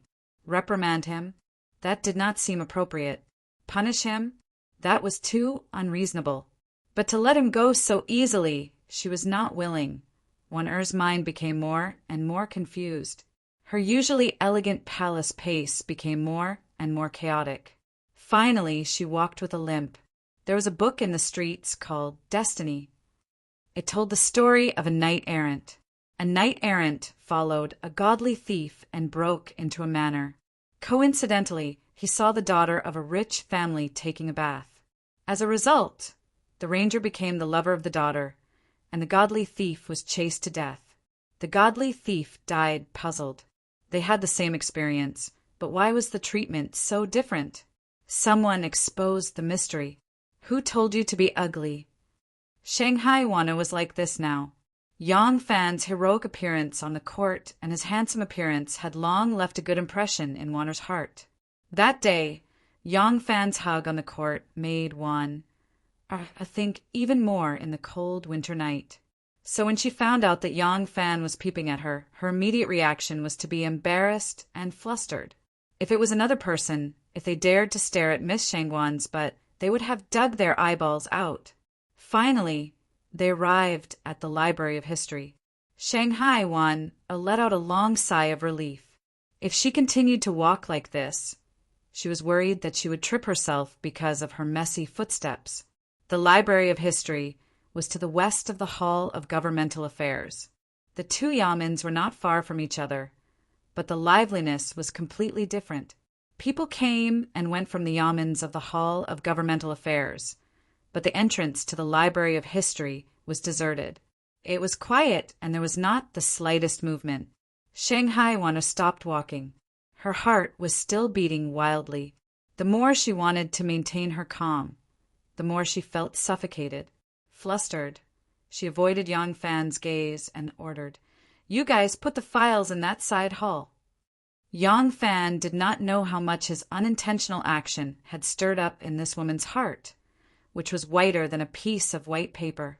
Although her face was flushed red, he thought she had walked too quickly and her breathing was uneven. Yang Fan did not care at all and walked directly with the young eunuch to the side hall where the files were kept. Waiting until the two of them were far away, Shanghai Wanna took a few hurried breaths. That suffocating feeling eased slightly. She pressed her chest and felt her heart gradually calm down. Her face seemed to have returned to normal. Only then did she walk towards the main hall.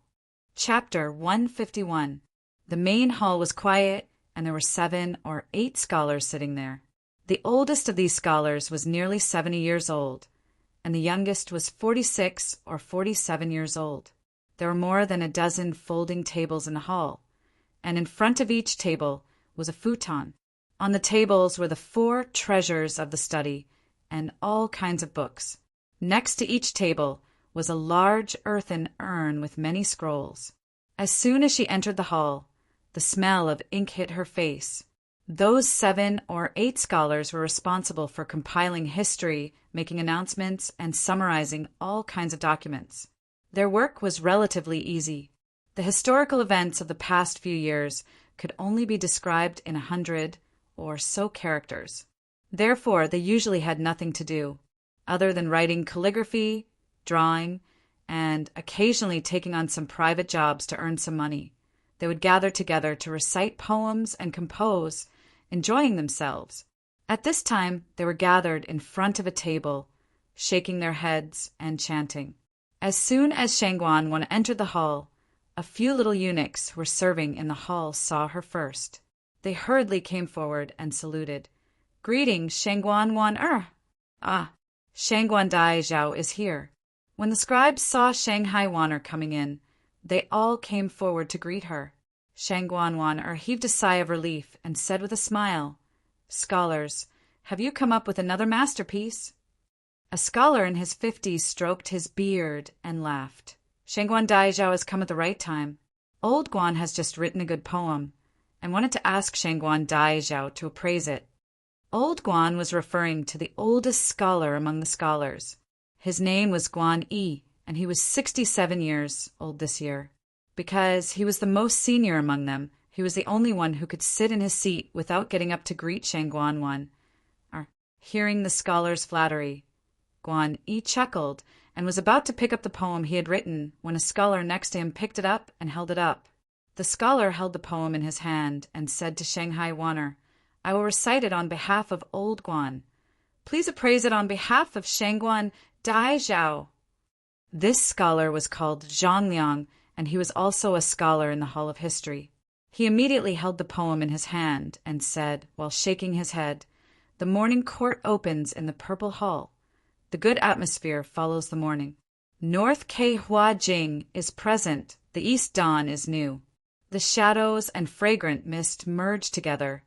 The radiance was beautiful and auspicious. The birds' feathers began to settle, and the dragon's inscription became real. I suspect that the crown is worn into my body, and the crown of love is dear to me, swaying in the auspicious clouds, reflecting the courtiers in the morning."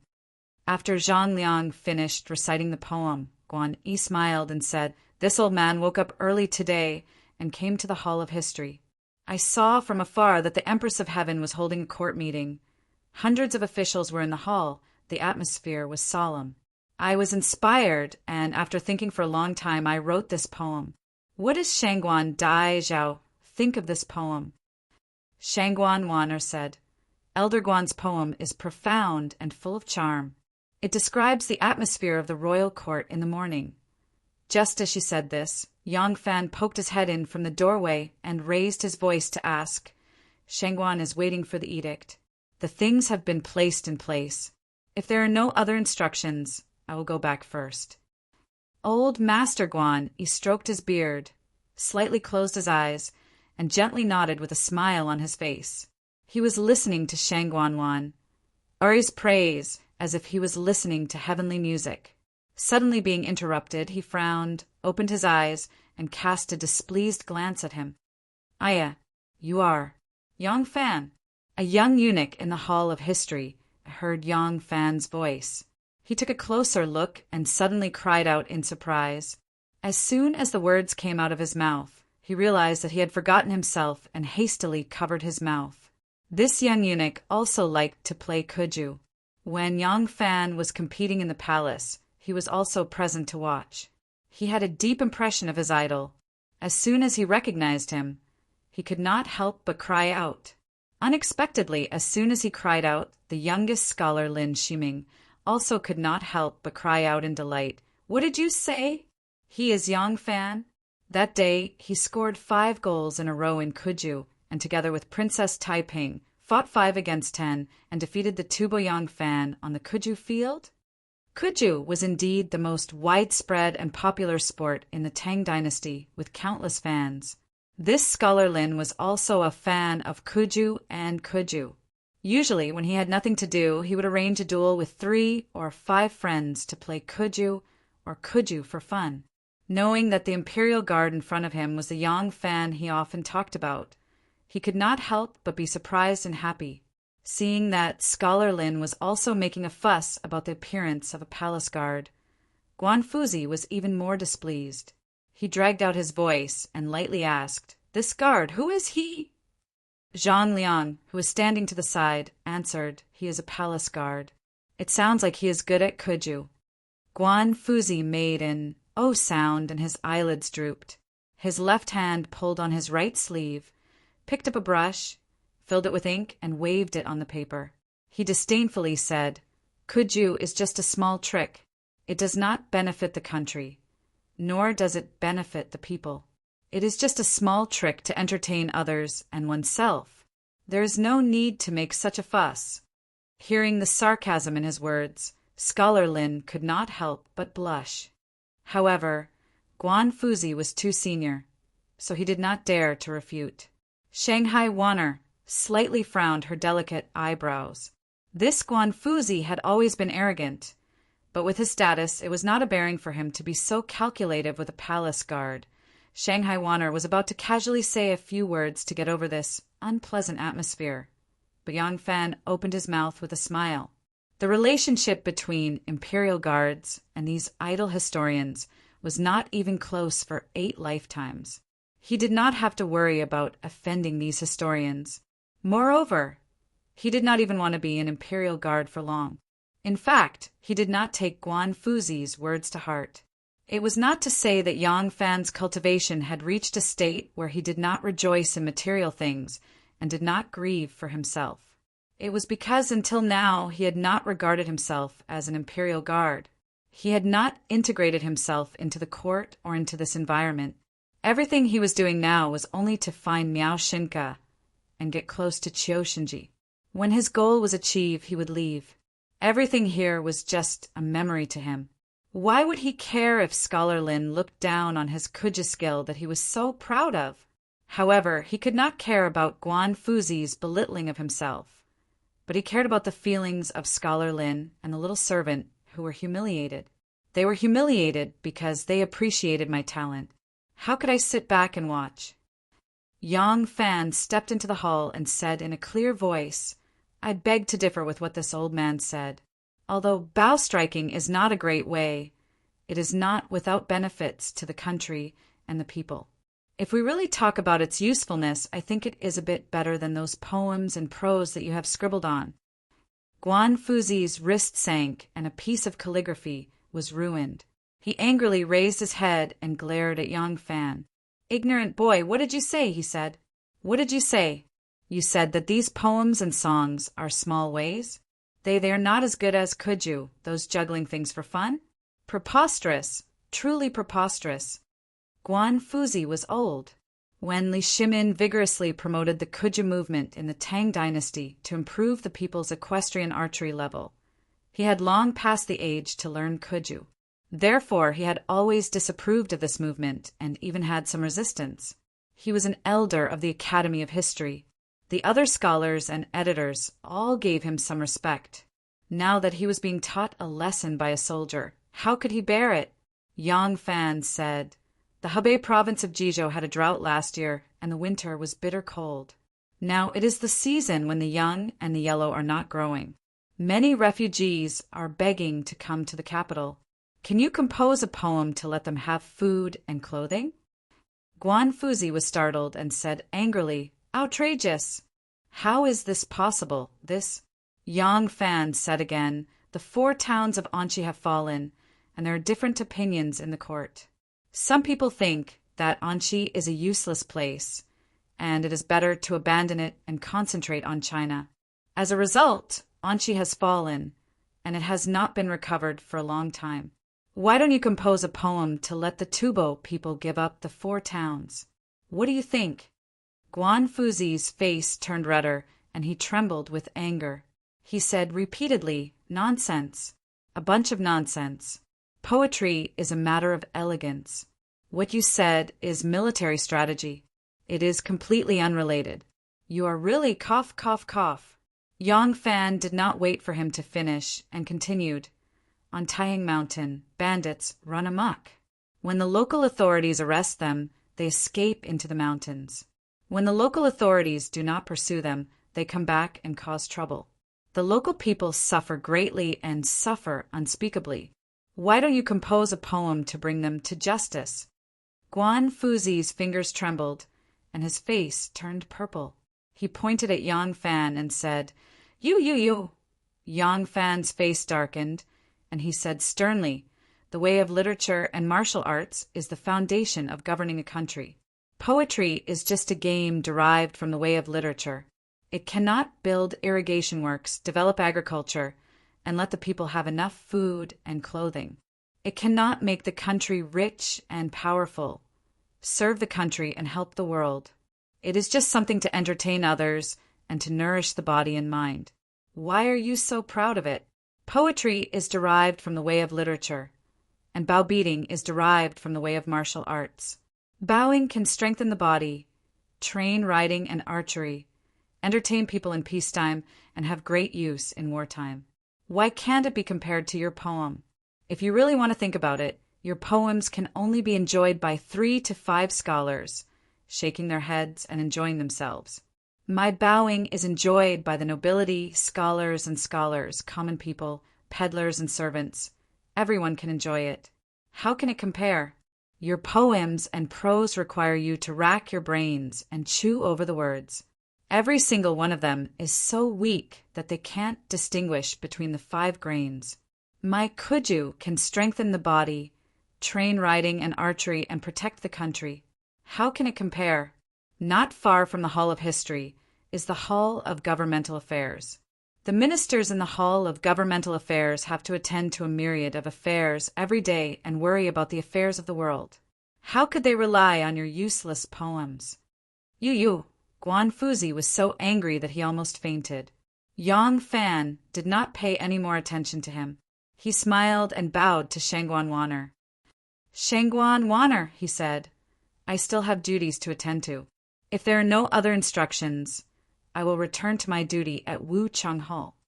"You go ahead." Shangguan Wanner's eyes shone with a strange light. She did not expect Yang Fan to say such words and have such knowledge. In her heart, she thought that Yang Fan did not have the least bit of knowledge.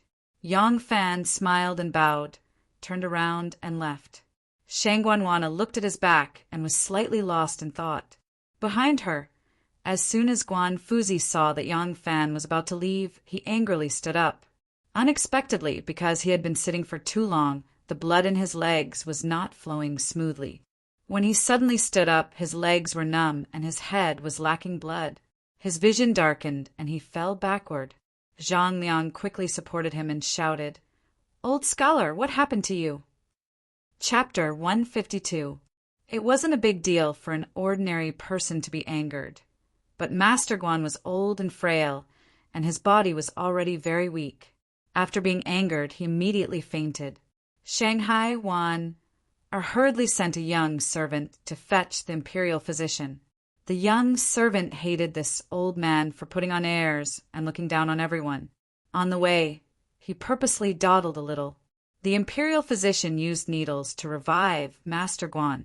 After looking, listening, questioning, and feeling the pulse, he stroked his beard and shook his head, saying, "The scholar's fainting this time is indeed a blessing." The scholars were surprised and hurriedly asked for the reason behind it. The imperial physician said, "The scholar is old and has been sitting for a long time. His kidneys are weak and his blood vessels are not good. If this goes on, it won't be long before he becomes a serious problem. If he gets angry, his life will be in danger." But the scholar doesn't know about this. Isn't it dangerous? Although he suddenly fainted today, after the diagnosis and treatment, this old man can see that the scholar's illness is getting worse. If he can be nursed back to health as soon as possible, it will be a blessing in disguise. Shanghai Wanner asked, "If that's the case, what should Scholar Guan do?" The imperial physician said, "From now on, the scholar should cultivate his body and mind. He must not have any emotions of great joy, great sorrow, or great anger. Right now, he can't be bothered with official affairs. This old man will prescribe some medicine for the scholar. Go home and take the medicine to recuperate. After a period of time, I will treat him again and see how his recovery is." As he said this, he spouted out a medical theory. What the imperial physician said was actually a cerebral hemorrhage, but he said it using the theory of traditional Chinese medicine. When Scholar Zhang Liang heard that Scholar Guan's illness was so serious, he couldn't help but feel secretly happy. This old man relied on his seniority to do almost nothing in the history library. All he did was recite poems all day long, and everyone had to flatter him. Unfortunately, his position was the highest, and his salary was also the highest.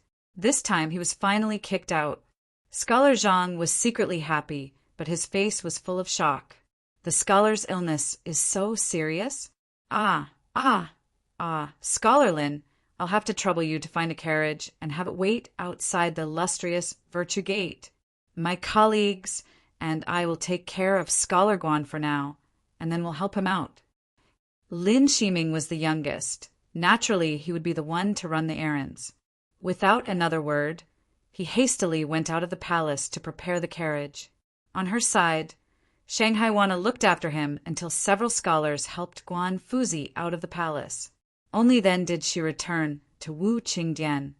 When Shanghai Wana returned to Wu Qing Hall, she saw Yang Fan standing there shyly with his chest puffed out. She glared at him fiercely and said with a straight face, "Come in with me." Here, Yang Fan followed behind Shanghai Wanner and walked inside. After a few steps, Shanghai Wanner felt as if there was a pair of eyes staring at her from behind. Her back felt itchy, her waist felt stiff, and her whole body felt uncomfortable. Suddenly, she stopped and turned around. She rolled her eyes at Yang Fan and said angrily, "You walk in front." Shanghai Wanner had always been dignified and elegant. She rarely showed such an angry expression. When she rolled her eyes, she had an indescribable charm, which made Yang Fan's heart skip a beat. Yang Fan was baffled. He did not know why Shanghai Wanner wanted him to walk in front, so he followed her words and walked in the front. Shanghai Wanner followed behind him and indeed felt a lot more comfortable. The two of them entered the side hall. Yang Fan looked left and right and turned his head around in bewilderment. Shanghai Wanner did not pay him any attention. She walked over and gracefully sat down on a luohan bed. She stared at him and said, "Guan Fuzi is the historian Guan Xiuji, Hong Wen Guan Shushur. You are just a little imperial bodyguard. How dare you to contradict him?" Yang Fan said, "Even if he is the current prime minister, lowly officer must have committed a mistake and died in his hands before he can punish me. Could it be that just because his official position is higher than mine, he can do whatever he wants? Even if he is lowly Officer Shangguan, there is no such logic in the world, right? Why can't lowly officer argue? Shanghai Wanner angrily said, You still dare to say it? You are just a little imperial bodyguard. You are unreasonable. Offending him is not a good thing. Guan Fuzi is already old. His qi and blood are both weak.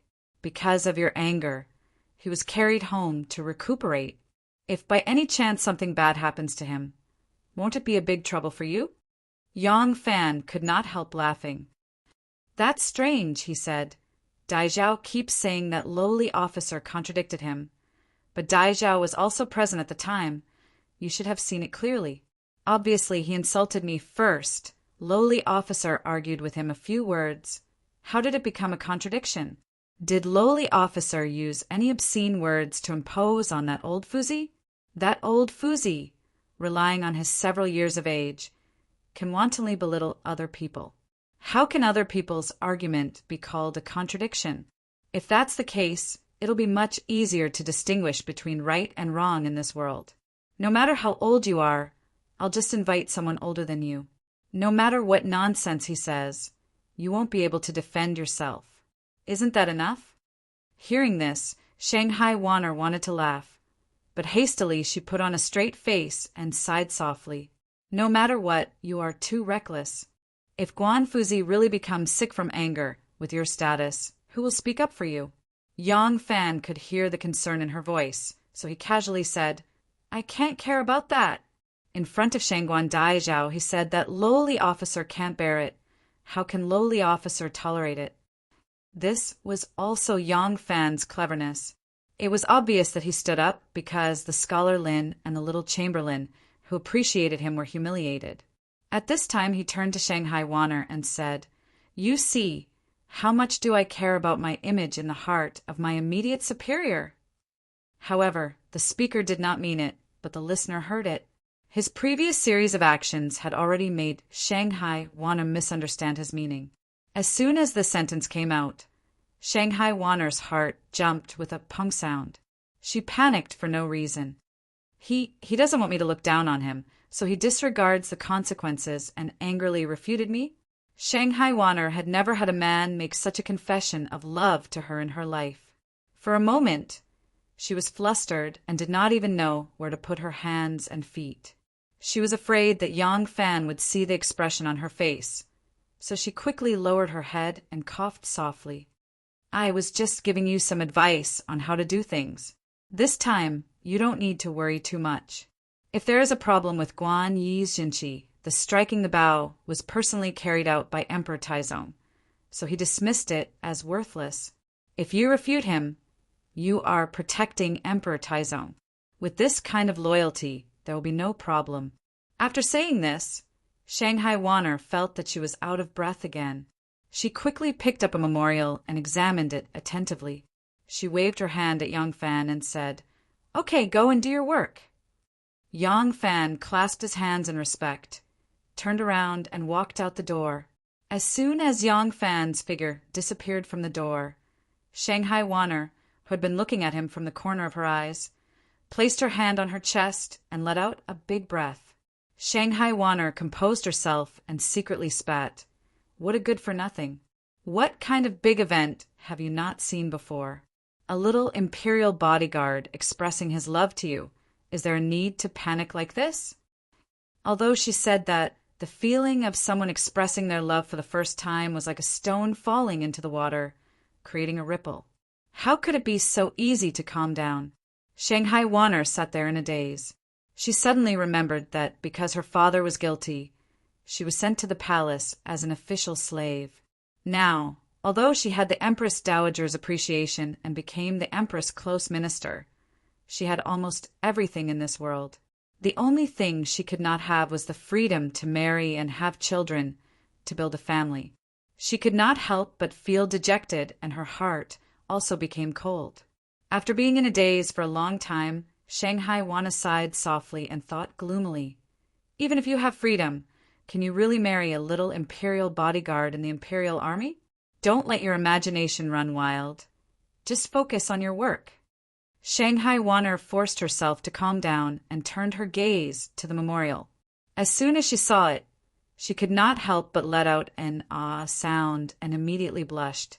It turned out that the memorial in her hand was upside down all along. Shanghai Wanner was alone in the hall. Sometimes she was happy, sometimes she was angry, sometimes she was ashamed. It took a long time for her heart to calm down. After dealing with several memorials, she looked at the time. The Empress should end the morning court session. So she put down the memorial and walked towards the door. Before she reached the door, she heard a hearty laughter coming from the door. Hearing that the voice belonged to Princess Taiping, Shanghai Wanner quickened her pace. Princess Taiping and Shanghai Wanner had completely different emotional styles. Shanghai Wanner's character was introverted and reserved. Even a small action could arouse ripples in her heart that would not disperse for a long time. The more she put it in her heart and tried her best not to show it, the deeper the traces in her heart would be. On the other hand, Princess Taiping was straightforward and generous. She had the spirit of a man. Whether it was love or hate, happiness or anger, she clearly expressed it without any shyness. That day at the Lantern Festival, she and Yang Fan were enjoying the scenery of Ding Ding Long Street from the dozens of Zhang tall lantern tree. In a moment of passion, she kissed Yang Fan. If it were any other woman, when they saw him, they would inevitably feel embarrassed. But Princess Taiping seemed to have completely forgotten about this matter. That day's matter was only because of that enchanting and gentle scene. Her heart was moved for a moment. It was like a spring dream without a trace. Today, Princess Taiping came to the palace. She estimated that at this time her mother would be out of court soon, so she rushed to Wuching Hall. When he arrived at the first courtyard, he inquired with the guards at the gate. Knowing that Imperial Mother had yet to arrive, he was no longer in a hurry. He leisurely strolled to the third courtyard.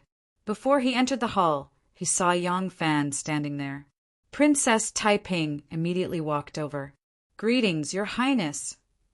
The guards on both sides bowed to Princess Taiping. Princess Taiping put her hands behind her back and tilted her head. She looked at Yang Fan with a smile. Yang Fan was puzzled. Then she asked with a smile, "Why were you transferred to Wuching Hall? I remember that your previous job was quite easy." Yang Fan said in surprise, "How did Your Highness know where I was originally on duty? I have not told Your Highness before, have I?" "Oh, I have heard someone mention it by chance." Princess Taiping knew that she had let the cat out of the bag. She quickly waved her hand and changed the topic. "Is it hard to be on duty at Wuching Hall?" Yang Fan said it's all right.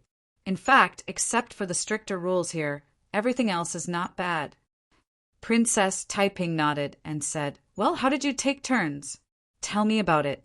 One day, when you're not on duty, this consort will compete with you. Last time we clearly won, but you stole all the limelight. This consort has always been unconvinced." Yang Fan said with a smile, "Since Your Highness has given the order, Yang Fan will naturally obey. Speaking of which, Your Highness and Shangguan Daizhao's Kuju skills. Yang Fan also admires them very much." Oh, hearing this, Princess Taiping became interested. She smiled and said, "In the Imperial Palace, I and Wan have always been regarded as the best in the art of Kuju. However, there has never been a conclusion as to who is better between the two of us. In your opinion, between me and Wan, whose art of Kuju is better?" Chapter 153. At this time, just as Shanghai Wanner turned around the door, she saw Princess Taiping and Yang Fan standing face to face, smiling sweetly. Because Yang Fan's back was facing the main hall, she could not see his expression. But it could be imagined that whoever stood in front of such a stunning and enchanting beauty must also be smiling brilliantly. Not knowing why, Shanghai Wanner felt somewhat uncomfortable in her heart.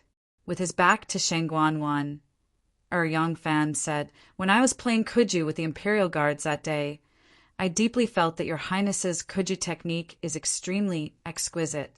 Although I've only been playing Kuju for a short time, I've seen many first-class Kuju masters. Among these Kuja masters that I've met, your highness can be called. Princess Taiping was facing the main hall. She had already seen Shanghai Wonder coming out. Her eyes flashed, slightly rippling with a touch of mischievousness. She and Shanghai Wonder were both good at Kuju, but the two of them had never really competed with each other.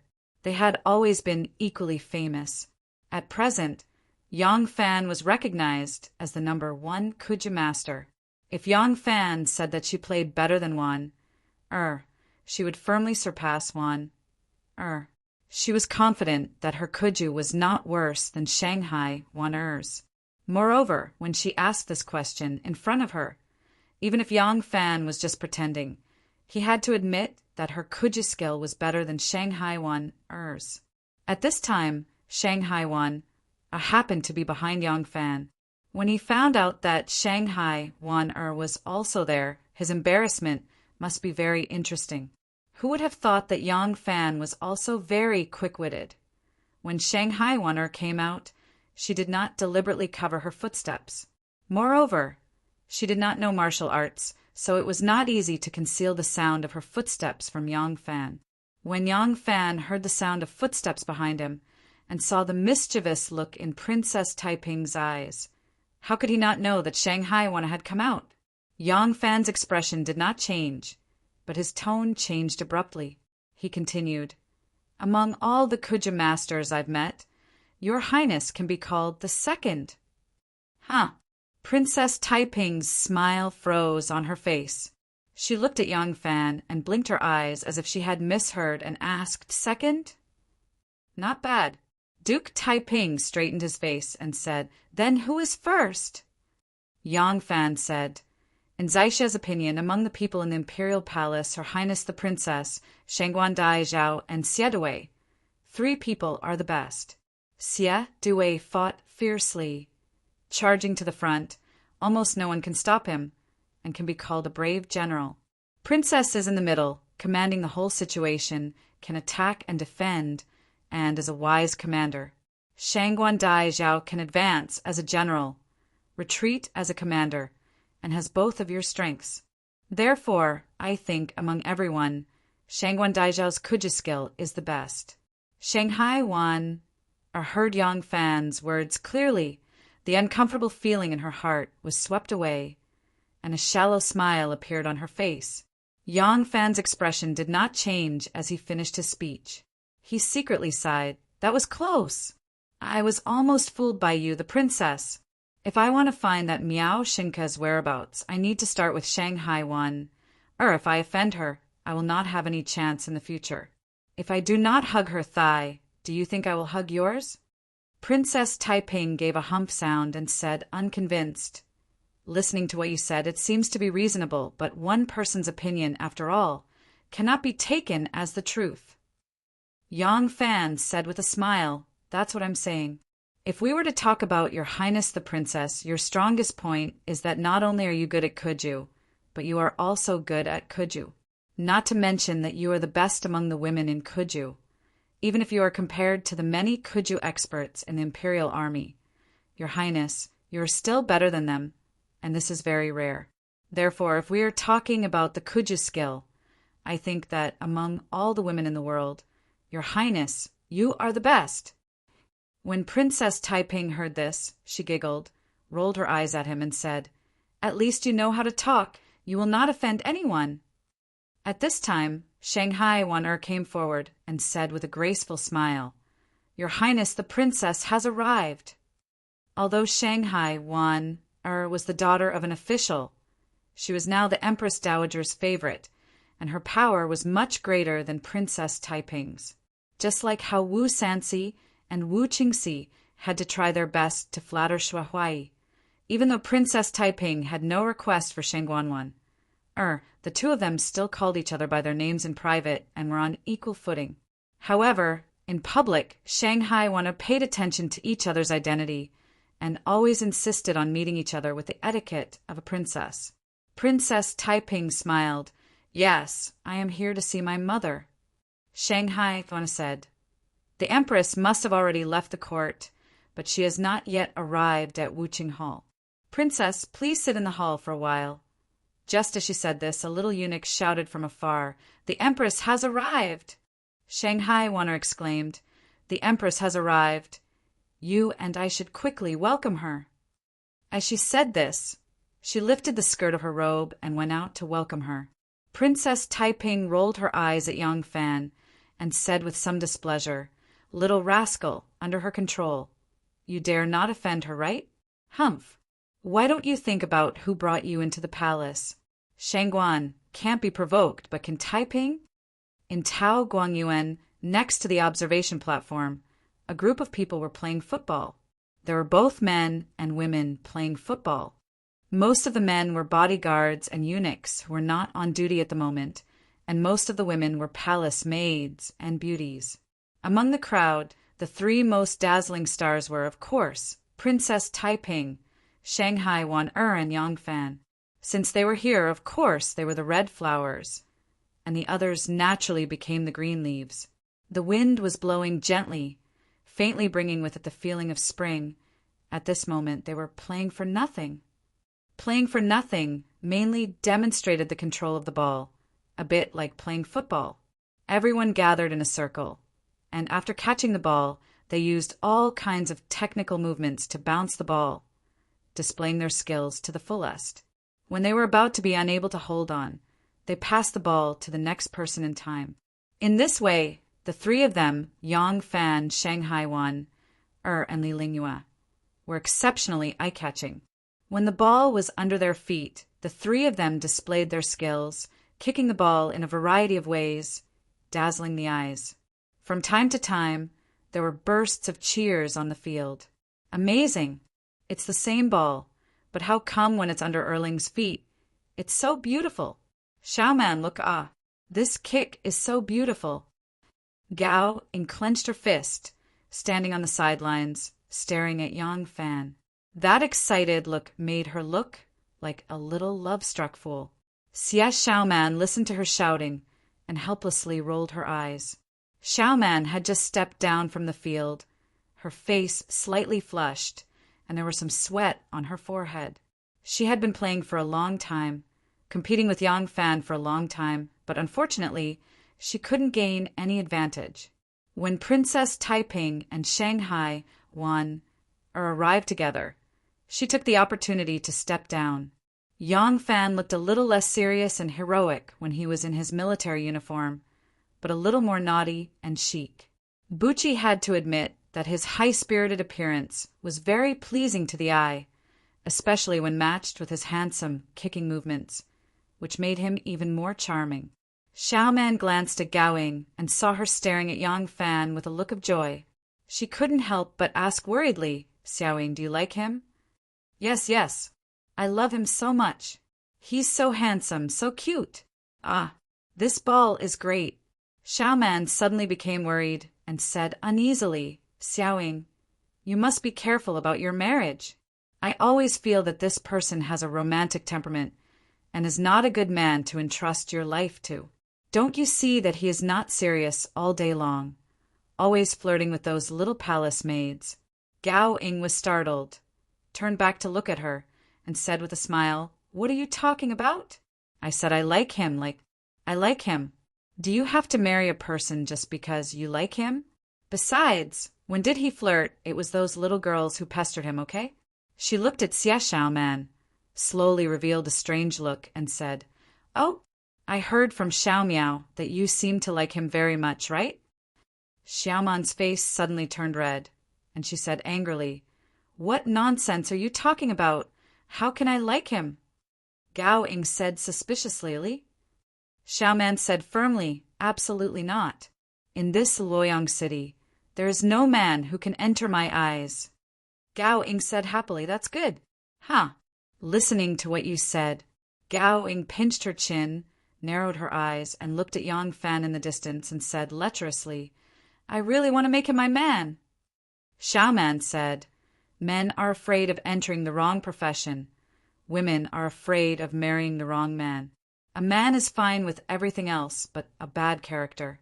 Once he trusts the wrong person for life, his life will be ruined." Gao Ying said with a smile, "Xiaoman, why are you so prejudiced against him?" I have never seen him flirt, especially recently. He has been on duty in Wu Cheng Hall all day. Has he had a chance to hit on women? Xiaoman thought for a moment and said, well, this I have not found, Gao Ying said with a smile. That's right, Gao Ying said with a smile, turned her head, and looked at the court again. This time her voice suddenly stuttered. Yang Fan had just walked off the court, probably wanting to rest for a while, and Shangguan Daizhao also walked off the court with him.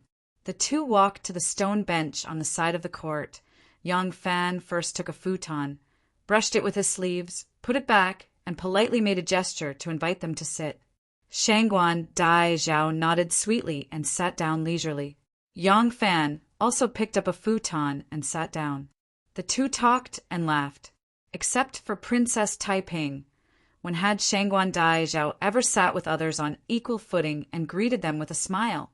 Not to mention that the other party was a man, and this man was a soldier whose status was worlds apart from hers. Gao Ying couldn't help but be stunned. Xia Muin murmured to herself, I was wondering why he didn't flirt anymore. So it turns out that he has a higher goal. He is really bold, even daring to hit on Shangguan Daizhao. Gao Ying said dejectedly, so he likes Shangguan Daizhao. This is bad. If he likes someone else, I still have a chance. But if it's Shangguan Daizhao, how dare I compete? Xia Muin was stunned. No way. You just said that you don't want to marry him. Gao Ying said confidently, that's because he doesn't like me. Xia Muin said, this is your luck. Humph. I always feel that he is eating from the bowl and looking at the pot. His heart is too flirtatious. Gao Ying said disapprovingly, it's a waste of youth not to be flirtatious. It's better to be flirtatious now than in the future. Now he is spending on you. In the future, when he is enlightened, he will spend it on other women, leaving you as an idle wife. This kind of lover is tactful and knows how to make you happy. Don't tell me you like those dull and boring poor scholars. Xia Muin. Chapter 154. Ever since she realized that Yang Fan had a crush on her, Shanghai Wan had been flustered for a long time. Every time she saw Yang Fan, she would feel uneasy. Fortunately, Yang Fan did not feel this way and did not pursue her further. Only then did Shanghai Wan gradually adjust her mood. Now, when her was much more at ease, she did not need to be flustered or avoid Yang Fan. She only glanced at him occasionally with a bit of bitterness in her eyes, as if she was complaining that he did not confess his love to her. No wonder Confucius said the headmaster must have been troubled by this inexplicable attitude of the opposite sex. The problem was that Yang Fan didn't know anything about this at all. After a few more Kuji sessions, he got closer and closer to Shangguan Daizhao. To Shangguan Wan. This was clearly Yang Fan's way of expressing his closeness to her in a more subtle way. She enjoyed this feeling, and it wasn't as stressful. Shanghai Wan said with slight annoyance, it's so annoying. I can't beat you even if I hit you for free. Didn't you say that you have never practiced playing Kuju before? How can you be better than me, who has been practicing since childhood? There was a hint of coquettishness in her words, but it was only in her heart and not on the outside, so Shangguan Wan did not notice. Yang Fan also did not know that it was the first time in his life that Shangguan Wan had spoken to someone in such a tone. He smiled and said, it's just some leisure time to relax and train my body. Why should I care? Waiting for Zhao's ability is not here. In fact, Yang Fan also did not want everyone to say that this young man is good at playing football. I am a soldier now. I still want to fight on the battlefield and make great achievements. That is the style of a man. Shanghai Wan said with a smile, yes, this is the ambition of a man. I thought that you had been flattered by those palace maids and eunuchs and got a little carried away. Yang Fan said, how could it be? In my heart, the person I admire the most is Great General Shui Ringui. Although Great General Shui is the 6th generation grandson of Tuobo Wei clan's General Shui Andu, his family has already declined by his generation. He didn't borrow any power from his family, and he relied on his own abilities to make outstanding military achievements. Yang Fan secretly glanced at Shang Wanwan, and sighed. It's a pity that Grand General Shui passed away too early. Else I'd definitely request to be transferred to Grand General Shui if I had the opportunity to join the army. The general's 3 arrows set the heavenly mountain. The hero's long song entered the Han Pass. How awe-inspiring! There's also his good strategy to stop the war, his divine bravery to subdue Liaodong, his benevolent governance of Gaoli, his love for the people of Shangzhou City, his removal of his hat to repel 10,000 enemies. Yang Fan recounted Shui Rengui's life's achievements and said regretfully, I remember that in the past I've seen an inscription on a stone tablet that recounts Grand General Shui's life's achievements. These achievements are clearly recorded in the inscription. The words are magnificent, the blood is boiling. It's a pity that I didn't bring pen and paper at that time, so I couldn't record it down. Yang Fan's expression was one of deep regret. Shang Wanwan couldn't help smiling and said, Are you talking about General Shui's inscription on the stone tablet? That was written by Grand Scholar Miao Xinke of Hong, one guan for General Shui. General Shui's life's achievements are all recorded in the inscription. It's really a brilliant literary talent, heroic and intense. If you like it, I'll give you one. Speaking to this point, Shang Wanwan smiled mysteriously and said, But it's written by Grand Scholar Miao himself. Really? Yang Fan was pleasantly surprised and said, That's great. This inscription on the stone tablet that recounts General Shui's victory is very well written. Although I'm not good at literature, I still love it so much that I can't bear to part with it. Turns out this was written by a grand scholar surnamed Miao. His writing is indeed extraordinary. Can Imperial Edict request a copy of this grand scholar Miao's calligraphy? Speaking to this point, Yang Fan slapped his forehead and pretended to have a sudden realization. He said, That's right, Imperial Edict, you are the one who presides over the arts and comments on the world's poetry and literature for the imperial court. Most of the scribes and officials in the world are gathered under Imperial Edict. This grand scholar Miao is certainly no exception. If Imperial Edict asks, Grand Scholar Miao naturally has no reason not to agree. Hearing him address her as Imperial Edict over and over again, Shang Wanwan unexpectedly felt that it was gradually grating on her ears. But how should she address Yang Fan? She couldn't say it, and her mood was somewhat dejected for no reason. So she said lightly, It's nothing much, it's just that I'm handling some paperwork for the Empress of Heaven. The original manuscript of Grand Scholar Miao Xinke's inscription on the stone tablet for General Shui is in my hands. Yang Fan made an O sound and said, Grand Scholar Miao's original manuscript, I believe it must be very precious. How can I snatch Imperial Edict's favorite? Is it possible to ask this Grand Scholar Miao to write a new one for me? Hee. I believe that if Imperial Edict you are willing to come forward, Grand Scholar Miao will definitely give you face. The more cautious and polite Yang Fan's words were, the more dejected Shanghai one, who had other thoughts in her mind, felt. To think that he's still a man so timid and timid. 2 days ago he was still staring at me like a starving wolf, but now he's acting like nothing has happened. Shanghai Wan only cared about complaining about Yang Fan in her heart. What she saw was her slightly pursing her lips, staring blankly at the people on the court. Yang Fan only knew that she did not want to reveal Miao Xinke's whereabouts, and could not help but feel anxious. It was not easy for him to find such an opportunity to cleverly change the topic to Miao Xinke. But Shanghai Wanner did not want to talk about it. What should he do? Princess Taiping was playing happily when she suddenly saw Yang Fan and Shanghai Wanner chatting and laughing. Her mood immediately dropped, and she said that she was tired and wanted to go back to her residence to rest. Shanghai Wanner saw that she wanted to leave and quickly came forward to send her off. Princess Taiping indifferently said a few words and then left without even looking at Yang Fan. Wan was observant. Naturally, she knew that Princess Taiping was not happy, but she did not know the reason. Princess Taiping and Shanghai Wan were beautiful for a time, but each had their own merits. Wan was superior in that her skin was as white as snow. Her temperament was outstanding. In terms of enchanting figure, charming style, Shanghai Wan was still a virgin, as clean as ice and as clean as jade. Naturally, she could not compare with Princess Taiping, this kind of mature woman who had already experienced many affairs. In terms of status, although Wan power was still above Princess Taiping's, she was after all the daughter of a criminal official. Princess Taiping was a descendant of the royal family. She felt that she could make friends with Wan, whatever condition she had. She was 100 times better than Wan.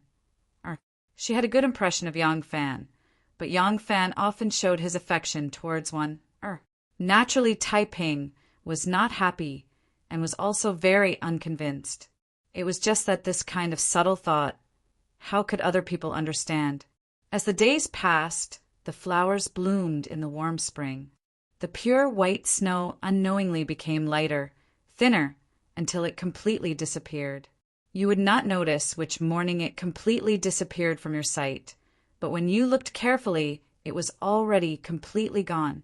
In the cracks of the black bricks, the tenacious weeds quietly sprouted their tender green buds. Only when the tender buds opened their brittle leaves and turned into a fresh and tender little grass, would you be surprised to find that the little life had actually stretched out.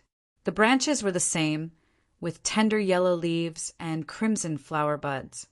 When you found them, they were already swaying with the spring breeze, creating a misty spring feeling, like a layer of thin gauze covering the body of a beauty. That kind of feeling was very strange. It was like a silly little girl who appeared in front of you every day. Without you noticing, she had already grown into a graceful young girl, and you did not notice it at all, until one day when her face turned red, her hair swept up, and she smiled shyly, you would suddenly realize, she has grown up. Spring was a very tangled season. It was like the willow catkins that floated over from Luoyang, curling up and sticking to people's bodies.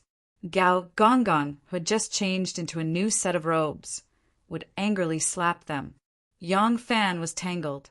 Every day he saw the beautiful figure of Shanghai Wan come and go by his side. He clearly knew that Miao Xinke's whereabouts were in her hands, and she only needed to say one word to make him suddenly see the light, but he just could not ask. Shanghai Wan was tangled. Sometimes, when she saw Yang Fan staring straight at her, she would inexplicably be happy for a long time. Sometimes, when she saw his expressionless face, she would be disappointed for a long time. Disappointment, joy, joy, disappointment. Her heart, following the changes in Yang Fan's expression, fluctuated up and down and became moody. Thus, the scholars in Hongwen Library began to struggle. There would always be mistakes in writing. Today, when they made a mistake in their writing, Shangguan Daizhao only smiled gently and ordered them to rewrite. Tomorrow, when they accidentally smeared a bit of ink between the lines, Shangguan Daizhao did not say a word and directly deducted half a month's salary. The scholars stood by the bank of the Luo River, letting the annoying spring breeze blow their long beards like a clump of grass. They leisurely sighed with emotion like the master of the academy. Women's minds are so hard to guess. Xiamuin was also in a dilemma. Yang Fan was her benefactor, and Gaoing was her best friend. She did not want her best friend to fall in love with a more frivolous man. But she was also worried that her benefactor would strike up a conversation with Shangguan Daizhao and bring him a fatal disaster. But from her perspective, what could she do? Spring was such an annoying season. It was early in the second month of spring, and the imperial examinations were over. For this year's imperial examinations, the Empress personally summoned the scholars who had passed the imperial examinations to the Luo City Hall to question them about their knowledge. This was an unprecedented event. In the past, there had never been such a thing as summoning scholars to the Golden Palace to question them about their knowledge in court. The scholars who had passed the imperial examinations became the first scholars in history to be questioned by the Empress and the Emperor, and were praised as the Son of Heaven's disciple. The imperial examinations were held for 3 consecutive days. Today was the last day. The Empress was very satisfied with the knowledge of this batch of scholars. After the court meeting ended, she still had a slight smile on her face as she walked into the hall of martial accomplishment. Shanghai Wanner was waiting for Wu Zetian at the door of the hall. Xiao Man and Gao Ying followed behind Wu Zetian, fanning themselves. The three women's gazes involuntarily fell on Yang Fan, who was standing to the right of the door. Shanghai Wanner's gaze was very calm. She seemed to have just casually glanced at Yang Fan. Yang Fan's gaze was also very calm. He did not avoid her gaze, nor did he stare at her passionately. Shanghai Wanner's heart was filled with resentment. Under Xiao Man's black and bright eyebrows, her beautiful eyes glared fiercely at Yang Fan, giving him a silent warning out of habit. But she was helpless to get a supercilious look from Yang Fan. Then she was disappointed to find that her good sister, Gao Ying, was looking at Yang Fan with her eyes almost curved into crescent moons. What a loser! Xiao Man glared at her resentfully, but Gao Ying was looking at Yang Fan with red eyes and could not see her. Chapter 155. Wu Zetian entered the hall of martial accomplishment and sat down on a brocade stool behind the rolled-up high table. She flicked her sleeves and asked with a smile, "Wanner, do you have any important memorials that need to be dealt with? After dealing with court affairs today, I have interrogated 5 tributary scholars in a row. My body is a little tired. If there is nothing important, I would like to rest early." Shanghai Wanner had been absent-minded all morning, and her speed in dealing with the memorials was a little slow. Usually, she would have finished sorting out yesterday's memorials by this time, but now she was still lacking 2 or 3. When Wu Zetian asked, Shanghai Wanner's face heated up slightly, and she said, "There are not many memorials that require the Empress's approval. Wanner has already sorted them all out. There are only 3 more that I have not had the time to look at." Wu Zetian said, "Since that is the case, I will first look at them before I rest." The memorials on the table were divided into 3 piles.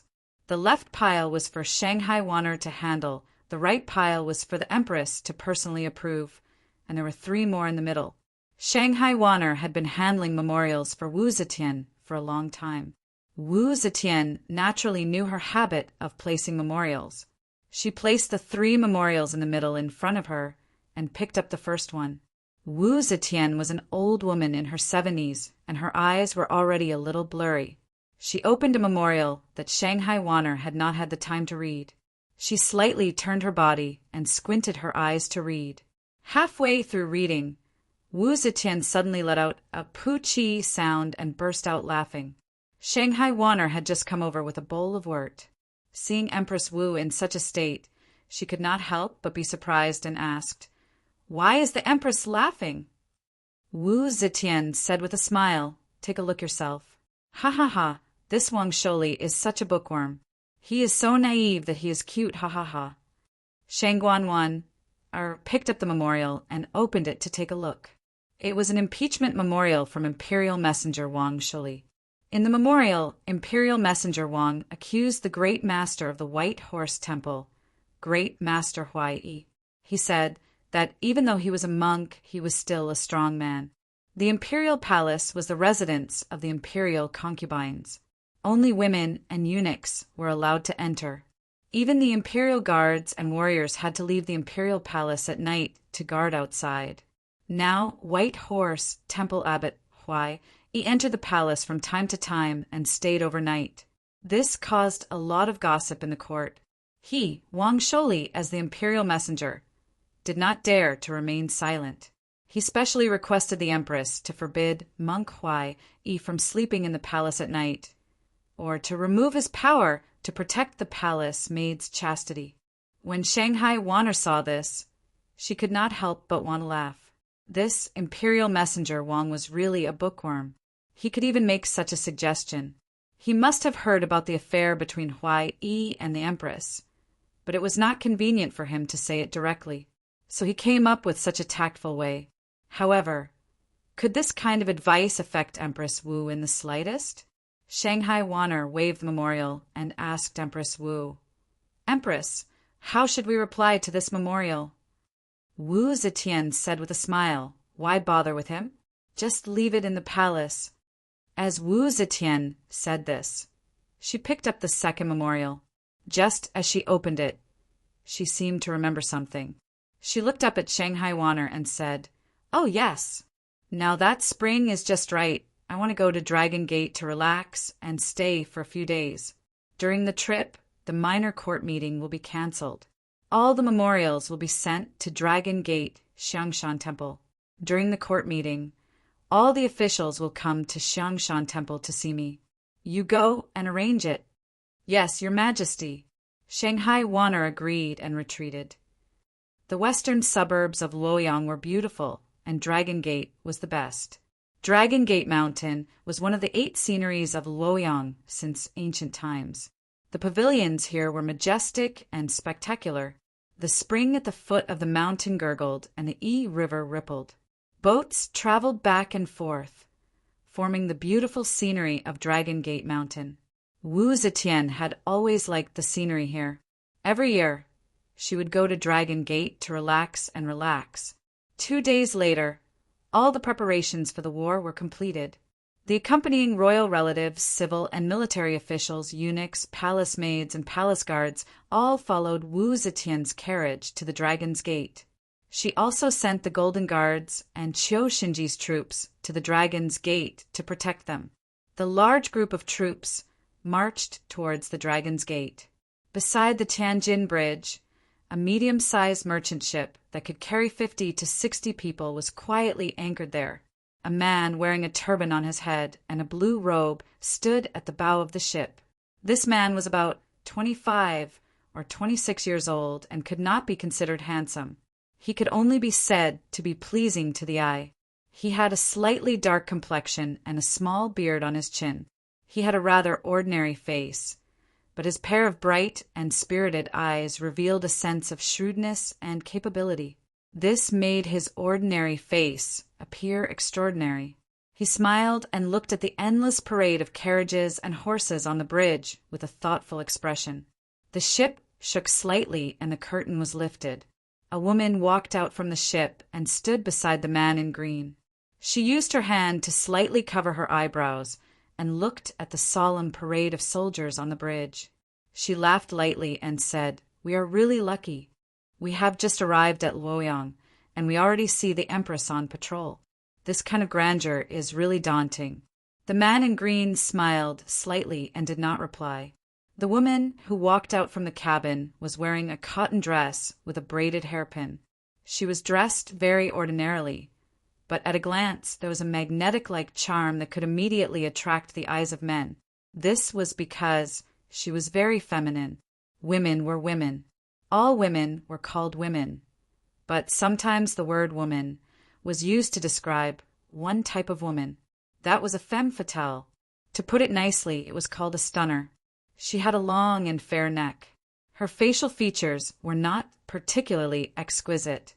Her fair and wide forehead was a bit too high, her bright and clear eyes were a bit too big, and her lips were a bit too thick. This kind of facial features was by no means the most perfect combination and could not be considered flawless. However, it was this combination that gave men a very special feeling when they saw it. It was very easy for people to associate it with sex. Her facial features were not the most perfect, but when it was cleverly combined with her face, there was a kind of charm to it. The wonder of creation was truly indescribable. Her figure was the same. She was a round and smooth woman. She was slightly plump and did not have a slender charm. However, as she stood there, she exuded a charm from her bones. It gave people the urge to press her down and possess her. This femme fatale beauty was called Yang Xiurao. She was Shen Mu's woman. Shen Mu was the man in the green robe. What they saw was the tail of the procession. The large procession quickly passed by. Shen Mu stood at the bow of the ship with his hands behind his back. He squinted at the procession and suddenly asked, "Where is Di Renjia now?" The femme fatale flirtatiously combed her hair and lazily replied, "That old man is still touring. I'm afraid He won't be able to reach Luoyang anytime soon.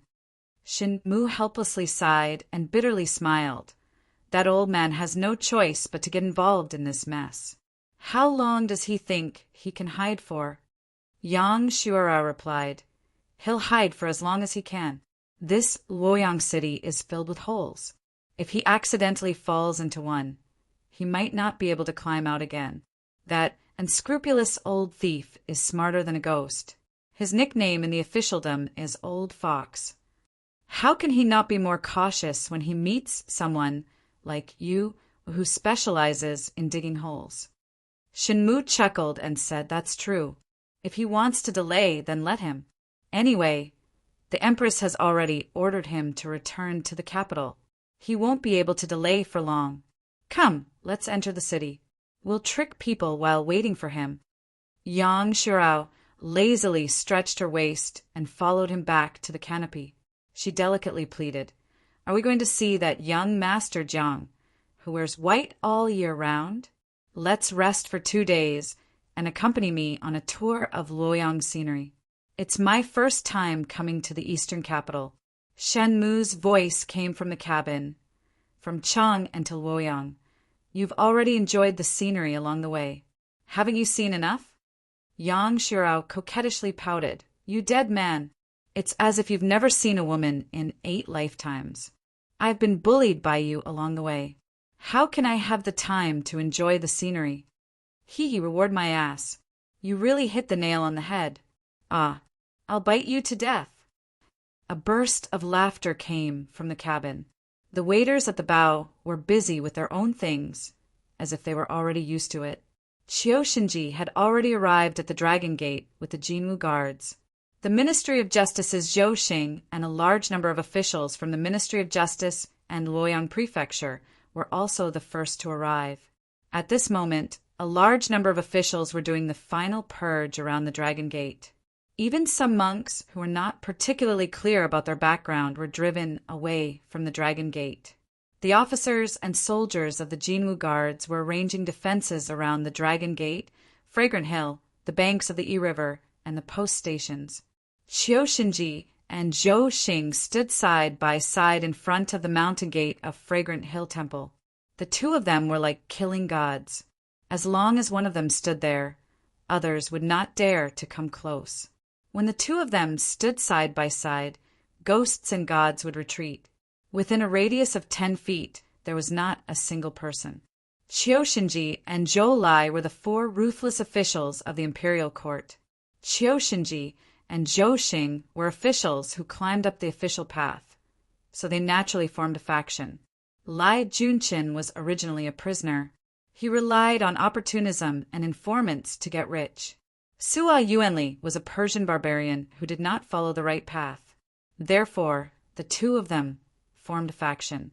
Wu Zetian's change of dynasty was imminent. Everyone could see that Empress Wu's ascension to the throne was unstoppable. However, Wu Zetian was old after all. She was a person who was almost 70 years old. No one knew when she would pass away. Since she was going to be the Empress, the Crown Prince became the most important issue for all the officials. If Empress Wu wanted to be the Empress, the Crown Prince would be the most confusing. The other dynasties only had a few princes. There were at most 2 or 3 people who were truly qualified to compete for the position of Crown Prince. Even so, the officials often chose the wrong side. And now, Empress Wu was using the identity of the Li dynasty's Empress Dowager to take over the country and proclaim herself as the Empress. She would turn the Li clan's country into the Wu clan's country. The variable of the Crown Prince would be even greater. Empress Wu had 4 sons. 2 of them had already died in her hands. Of the other 2, one was now a puppet emperor. The other was under house arrest in Fangzhou and under strict supervision. If Empress Wu became the Empress, it was hard to say whether her son would inherit the position of Crown Prince. Then, who was the remaining candidate for the Crown Prince? After Zhou Xing and Qiu Shinji discussed, they set their target on Princess Taiping. In the end, Qiu Shinji tried to probe and was given the cold shoulder. Now, The two of them had to choose another wise ruler to ensure their wealth and honor would last for a long time. Chapter 156. Zhou Xing stood on the stone steps of the mountain gate, motionless. Even the frown on his face did not change for a long time. If it was not for the spring breeze gently brushing against his robe and his beard, he would have looked like a statue standing there. After a long time, he shook his head and said in a low voice, "I have thought about it and still feel that the possibility of the Empress passing the throne to the Li descendants is the smallest. Although they are the Empress children, if the throne is passed to them, they will definitely restore the title of Li Tang. Then, what is the point of the Empress becoming the Empress? She can just continue being the Empress." Qiu Xinji nodded solemnly and said, "Yes, that's what I meant. That is why we chose Taiping. Speaking of which, if Taiping is willing to fight, I feel that she has the highest chance of becoming the crown prince." Zhou Xing said yes. If there was anyone in this world that the heavenly queen truly loved and cared about, it was Taiping. Although her surname is also Li, if she wants to inherit the world, only a new dynasty can do so. Once the title of Li Tang is restored, she will no longer be the empress and will have to return to the imperial clan of Li Tang. So Taiping is the best candidate. Qiu Xinji's eyes moved, and he suddenly said with interest, "The empress kills her own sons if she wants to, but she only favors Taiping. The rumors say that it was because the empress strangled her infant daughter to death to frame Empress Wang for the empress position. The empress is a woman after all, and she killed her own daughter. The empress only favors Taiping because she wants to make up for her guilt towards the little princess?" Zhou Xing smiled faintly and said, "There is a reason for this. A little princess who died a few months ago does not need to be treated with great courtesy. But after the empress came to power, she gave this little princess a title and moved her to a grand burial. This is more grand than all the princesses of the Tang dynasty. Perhaps this rumor is true.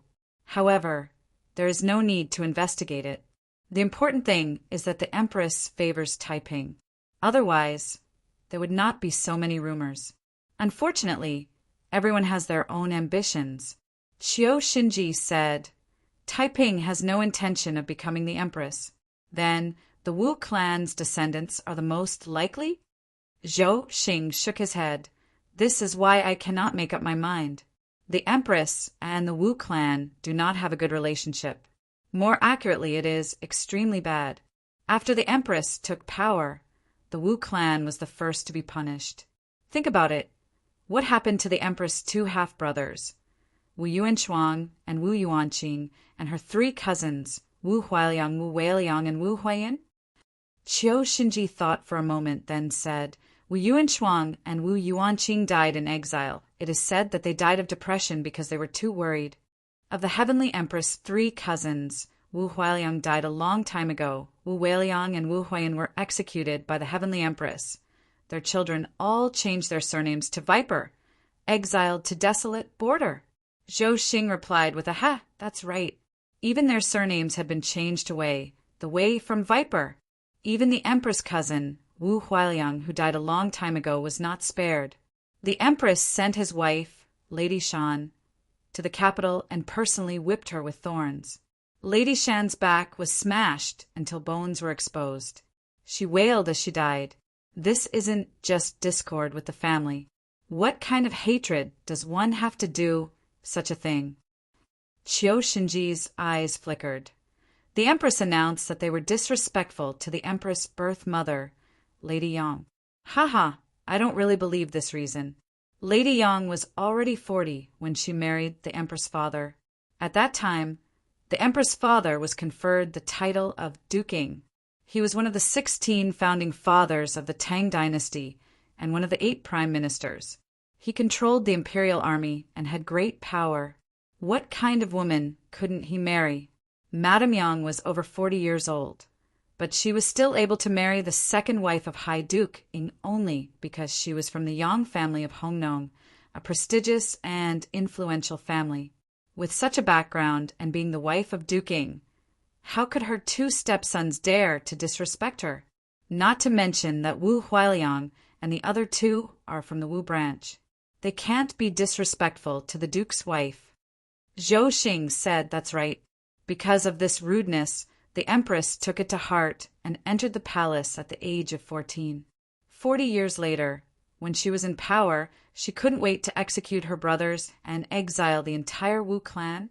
I'm afraid this vengeance is not as simple as it seems. It might not even be on Lady Yang. Qiu Xinji said. The empress entered the palace at 14. I heard that she was still a young girl before she entered the palace. Is that how her beauty spread? The two of them looked at each other as if they had suddenly thought of something, but neither of them were willing to say it out loud. Their gazes met, and they quickly looked away. Zhou Xing changed the topic and said, The empress placed the Wu clansmen in an important position. It was only after she had the idea of becoming the emperor that she changed their surname from Wei back to Wu and transferred them back to the capital to give them important positions.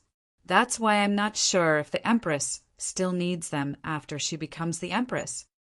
Qiu Xinji thought about it and said, In my opinion, the empress has no other choice. If she chose a descendant of the Li clan, why would she spend so much effort to become the empress? Once the empress becomes the empress, she has to consider how to pass down her empire. Since the empress can give up her vengeance and use the Wu clan to become the empress, then to pass down her empire, she can only choose a descendant from the Wu clan. Zhou Xing paced back and forth on the stairs with his hands behind his back. He looked up and asked, Then, in your opinion, if the empress can only choose one descendant from the Wu clan, who is the most likely? Qiu Xinji said decisively, Wu Qingxi. Zhou Xing said, What's the reason? Qiu Xinji said, Among the Wu clan's descendants, the most promising are Wu Qingxi and Wu Sanxi. In terms of ancestry, Wu Qingxi inherited the ancestral title of Duke of Zhou and the legacy of Empress Wu's biological father. So he is the eldest, while Wu Sanxi is the junior. In terms of bloodline, Wu Qingxi is of Wu Yuanshuang's bloodline. Wu Sanxi is of Wu Yuanqing's bloodline. Yuanshuang is the elder brother, so he's the eldest branch. Yuanqing is the younger brother, so he's the second branch. According to this order, Wu Qingxi has the highest chance of becoming the empress. What does brother Zhou think? Zhou Xing started pacing again. After pacing for a while, he stopped and turned back to Qiu Xinji. The empress will be staying at Fragrant Hill Temple. The empress relatives and civil and military officials will be staying at other temples and temporarily requisitioned residences of the officials.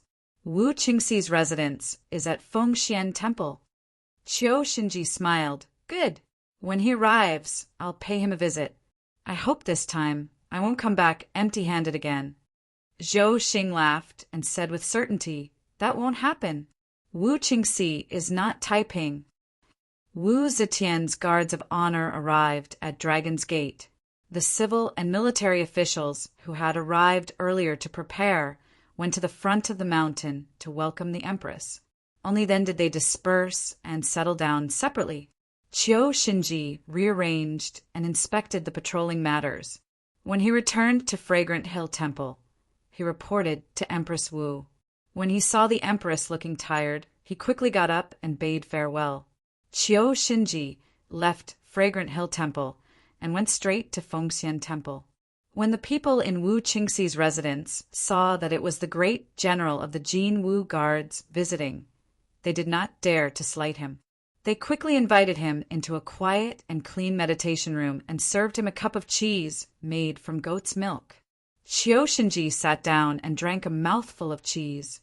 He asked, I took the liberty to visit without an appointment. I wonder if the minister of Wu is here? Wu Qingxi was now the Minister of Rights, one of the lower three ranks of the Hall of Governmental Affairs. He was one of the prime ministers, which was why Qiu Xinji addressed him as such. The people in the Wu house answered, Unfortunately, the empress is visiting Dragon's Gate. There are many Wu clansmen accompanying her. Because the clansmen rarely see each other, Lang and Minister Xia, Lord Sanxi, have gone to visit the Wu clansmen. Qiu Shinji replied with an "Oh." He was slightly disappointed. Then he asked, "How long has the minister of Wu been away?" The people in the Wu house answered, "About 3 hours." Qiu Shinji thought for a while and said, "If that's the case, the minister of Wu should be back by now. I will sit here for a while and wait for the minister." The people in the Wu house answered, "Yes, great general, please sit. When Lang is back, I will immediately report to you." At this moment, in the valley behind Fengxian Temple, pine and cypress trees stood tall, and a cool breeze blew gently. Dozens of bamboo mats were laid out in the forest. There were a few tables on the mats. On the tables there were buttermilk, rice wine, fruits, pastries, and all kinds of food. The Wu clansmen in the capital were all gathered here. They were all dressed in embroidered robes and jade belts. With so many people gathered here, it was as if they were on a spring outing. However, the scene was abnormally quiet. There was no noise at all. The ones sitting in the middle were, of course, Wu Qingxi and Wu Sanxi. These two were obviously the core members of the Wu clan. Wu Qingxi said, "Everyone, I have already made it very clear to Sanxi just now. Our Wu clan's wealth and glory are all tied to the Empress. Now, the matter of the Empress replacing Li Tang is imminent. At this time, our Wu clan must work together and do our best to help the Empress ascend the throne as soon as possible." Wu Sanxi said loudly, "Once the Empress ascends the throne, our Wu clan will be the royal clan. We will be incomparably noble and worry-free. Therefore, everyone in our Wu clan must do their best. Whoever is half-hearted will be the common enemy of our entire clan. We will unite and annihilate them. The Empress is still unwilling to ascend the throne because there are still people loyal to Li Tang in the imperial court. Some have troops, some have power, so the Empress has no choice but to be wary. What we need to do now is to kill all the members of Li Tang's imperial clan and the ministers loyal to Li Tang. We need to eliminate all obstacles for the Empress." Wu Qingxi nodded. "Sanxi is right. Now, Prince Zhe Li Shangjin, Prince Sun Li Sujia, Prince Nan, and Liang and other members of Li Tang's imperial clan are still here. We need to get rid of these people as soon as possible. Then, we need to get rid of the ministers in the imperial court who are not willing to submit to our Wu clan." Wu Sanxi saw that he was arrogant and always put on the airs of the Wu clan's patriarch in front of his clansmen and himself. He was very displeased and coldly snorted, "Don't forget! There are still Li Xian's 2 sons. They must not be allowed to live." Chapter 157. Li Xian was crowned Prince Zhonghuai, the 6th son of Emperor Gaozong Li Ji, and the 2nd son of Wu Zetian. After his brother Li Hong's death, Li Xian was made the crown prince. Later on, he was accused of treason and was demoted to a commoner and exiled to Bazhou. After that, because Li Xian was a virtuous person, he became an obstacle to Wu Zetian's ascension to the throne. As a result, she sent Qiu Shinji to Bazhou to force Li Xian to commit suicide. After Li Xian's death, Wu Zetian used the excuse that Qiu Shinji had wrongly killed Li Xian and demoted him to a provincial governor. At the same time, Li Xian's title of crown prince was restored. Li Xian's 2 sons were able to return to Luoyang and become princes again. These 2 naturally had the right to inherit the throne. Wu Qingxi said, "That's right. We cannot let these 2 brats go. Time waits for no one, everyone. The Empress is already old. Do we have to wait another 8 to 10 years before she ascends to the throne? We must remove all obstacles for the Empress as soon as possible and help her ascend the throne smoothly." Wu Shaoji. As Wu Qingxi spoke, he suddenly saw his cousin Wu Shaoji looking around absent-mindedly. He couldn't help but frown and call out in disgust. Wu Shaoji was Wu Weiliang's 3rd son. After Wu Zetian ascended to power, she executed this cousin and changed his family surname to Wei and demoted them to the desolate border. So for a period of time, Wu Shaoji was called Wei Jiji. Later on, Wu Zetian's power grew, and she had the idea of changing the dynasty and becoming the empress. She urgently needed a force that was absolutely loyal to her, so she summoned the Wu clansmen back to the capital and placed them in an important position. Wei Jiji was thus granted the surname Wu and returned to the court to become an official. The suffering of being exiled would have different effects on people with different personalities. People like Wu Qingxi and Wu Sanxi would become even more passionate about power once they were in power. They used to behave with their tails between their legs, but now they were bossy and domineering. They wanted nothing more than to earn back the disappointment they had in the past by 100-fold. Wu Shaoji was completely different from his two cousins, Wu Qingxi and Wu Sanxi. Since young, he had been quiet and cowardly. He did not like to compete with others and did not have a strong desire for fame and fortune. His father was executed by his aunt, Wu Zetian. He didn't have the ability or courage to take revenge on his aunt. He didn't even have the courage to refuse Wu Zetian's reward. However, deep down in his heart, he was unwilling to accept the reward from the enemy who killed his father. The feeling of humiliation, hatred, and powerlessness intertwined, causing him to become even more taciturn. He had always disapproved of the Wu clan's wild ambitions. He always felt that if a woman were to rule the world would not be stable. It was fine if the empress didn't proclaim herself as the empress, but if she did, she would bring disaster to the Wu clan sooner or later, just like the Empress Lu Ji of the Han dynasty. So when these Wu clan members were immersed in the fantasy of becoming the royal family, Wu Shaoji didn't feel excitement. Instead, he felt unease and boredom. However, because of his cowardice, he didn't dare to reveal his true thoughts and could only treat it negatively. When Wu Qingxi called out, Wu Shaoji immediately came back to his senses. He quickly straightened his back and respectfully greeted, "Cousin!" Wu Qingxi suppressed the anger in his heart, knocked on the table, and said, "Sanxi and I will be in charge of eradicating the hostile forces that are obstructing the Empress' ascension. After that, we will have to build up momentum and organize people from all walks of life to gather together to petition and persuade the Empress. You will be in charge of this." When Wu Shaoji heard this, he uneasily twisted his body and said, "Cousin, this little brother's talent is shallow. I'm afraid that I won't be able to handle it and will ruin the clan's plans." Wu Sanxi fiercely glared at him and said, "If you really want to be in charge of everything, I won't be able to rest easy. You only need to be in charge of finding a few courageous and quick-witted people from the imperial censors to wave the flag and shout battle cries to strengthen our momentum. As for the rest of the arrangements, I will take over." Wu Shaoji heaved a sigh of relief and said, "If that's the case, then this little brother will reluctantly give it a try." Wu Qingxi and Wu Sanxi gave some advice to the Wu clan's members before dispersing. In front of others, Wu Qingxi and Wu Sanxi could be considered to be on good terms. Behind the scenes, they were not willing to submit to each other. Once the crowd dispersed, the two of them also left without saying a word to each other. Just as Wu Qingxi returned to Fengxian Temple, a family member who was waiting at the door reported, "Alang Jinwu Guard's General Qiu Shinji is here to see you. He has been waiting for you in the guest hall for a long time." "Oh, Qiu Shinji?" Wu Qingxi's eyes flashed and said, "Go! Tell General Qiu that I have returned. I will go see him after changing my clothes." Wu Qingxi walked into his bedroom, but was not in a hurry to change his clothes.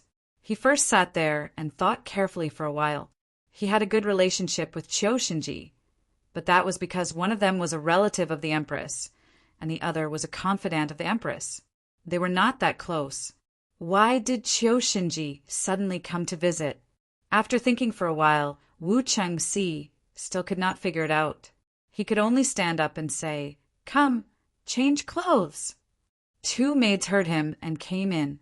They helped him take off his hat, washed his face, and tied his hair into a bun.